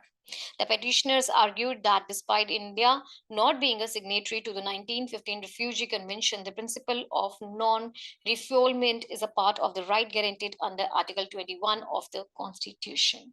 So option B is the correct answer to the question. Hope you are clear with this. Then let's move to the next question. Next is question number 93. The 13th ICC ODI Cricket World Cup will be organized by England, South Africa, West Indies, or India? Well, yes, you have guessed it correct. It's option D, India. The 2023 ICC Men's Cricket World Cup will be the 13th edition of the Men's Cricket World Cup, scheduled to be hosted by India in October and November 2023. India will host 2025 Women's World Cup as well. The International Cricket Council said on Tuesday. This will be the first time in over a decade that India will be hosting tournament and the fourth time hosting a women's 50-over World Cup. UAE has been the favored backup country for hosting major tournaments, with India hosting the 2021 T20 World Cup in the country. So option D, India, is the correct answer to the question. Hope you are clear with this. Next is question number 94. In July 2021, in which state union territory did the Ministry of Social Justice and Empowerment of the Government of India launch the Samajik Adhikarita Shivir for the distribution of assistive devices and aids to Divyangjan? Is it Chhattisgarh, Delhi, MP, or Punjab? Well, the correct answer is Madhya Pradesh. Under the ADIP scheme of Ministry of Social Justice and Empowerment, Government of India, a Samajik Adhikarita Shivir is organized at FDDI Imli Kheda, Madhya Pradesh on July 31, 2021. Chief Justice of the Function Union, Social Justice and Empowerment Minister Dr. Virendra Kumar inaugurated the camp, in which a total of 737 aids and assistive devices of different categories of disabilities worth rupees 45 lakh were distributed free of cost to 409 pre-identified Divyang beneficiaries of the Niwari district in MP under the central government ADIP scheme. So the correct answer to the question is option C, Madhya Pradesh. Let's move to the next question, number 95. What type of forests are found north and south of the equator between 40 and 60, where rainfall is high, between 500 to 1500 millimeter in a year? Is it taiga forests, coniferous forests, Mediterranean forests, or temperate deciduous forests? The correct answer to the question is option D, temperate deciduous forests. These forests are found between 40° and 60° north and south, north and south of equator. The rainfall is high between 500 to 1500 millimeter a year. The temperatures remain on average above 0 degrees Celsius even in the winter. The summer temperatures average between 25 to 20 degree Celsius. The winter is cooler, encouraging the trees to shed their leaves. So option D stands to be the correct answer to the question. Hope you are clear. Next is question number 96. What type of rocks was once igneous or sedimentary but have metamorphosed as a result of intense heat or pressure within Earth's crust? Is it granite? Is it quartzite? Is it sandstone or basalt? Well, the correct answer is quartzite. It's a non-foliated metamorphic rock.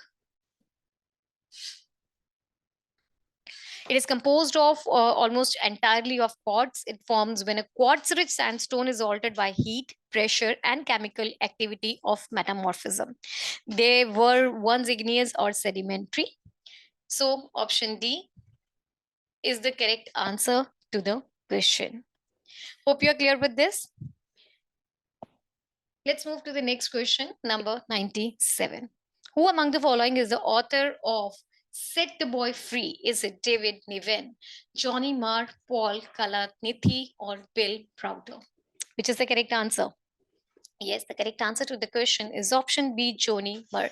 The author of the set, The Boy is Free, is Johnny Marr. He's a musician and a songwriter. Between 1982 to 1987, he was a co-founder of and guitarist of the Smiths. He is now an established solo artist who has released 2 albums, The Messengers, Playland, to date. So option B is the correct answer to the question. Next is question number 98. Which of the following artificial coloring agents is used in dietary supplements, sauces, soups and broths, bakery, dairy fats, oil, seafood, condiments, breath fresheners, desserts, convenience foods, and beverages? Is it acid fuchsin? Is it orangey oil red O, or quinoline yellow? Which is the correct answer to the question? The correct answer to the question is quinoline yellow. This can be used to color cosmetics, drugs, food, including dietary supplements, sauces, soups, broths, bakery, dairy fats, oil, seafood, seasonings, bread fresheners, desserts, convenient foods, and beverages. It occurs as yellow powder or granules. So option D is the correct answer to the question. Question number 99. Launched in April 2021, the PM Ummeed scheme aims to provide skills training to around 3 lakh youths to become entrepreneurs. The tenure of this scheme is up to 2027, 28, 2023, 24, 2025, 26, or 2029, 30. The correct answer is option C, 2025, 26. The Union government launched PM Ummeed scheme. PM Udyam Mitra, that is Excellence in Entrepreneurship Development, that is PMU Ummeed. PM Ummeed scheme. Ummeed stands for Udyam Mitra Excellence in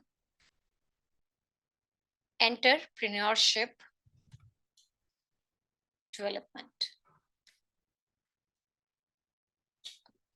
In this scheme, the Union government will create entrepreneurs and handhold young enterprises that are struggling.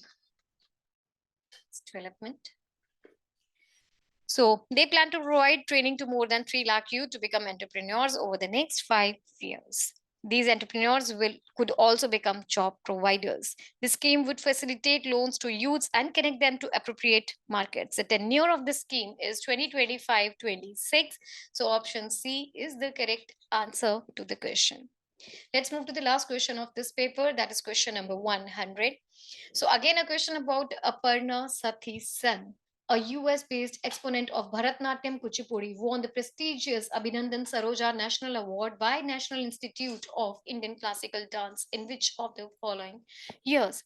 Is it 2021, 2011, 2017, or 2005? The correct answer to the question is option A, 2021.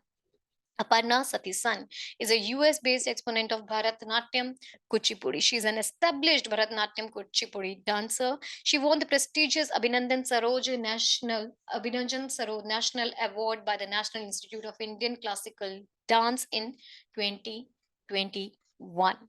She won the prestigious award on actually November 15th, 2021. She was nominated for her excellence in performance, choreographic skills, and charity work in the field of dance. She is also a recipient of the prestigious Natya Shiromani National Award. So the correct answer to the question is option A. And with this, we have come to an end of this paper. Hope you were thorough with the paper. So we have completed SSC CHSL 25 May 2022 shift paper.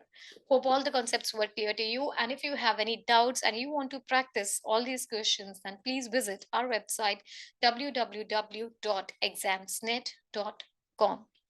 You can also download our app. The link is given in the description box. So, students, keep learning, keep scoring high. All the best for your exams. Bye.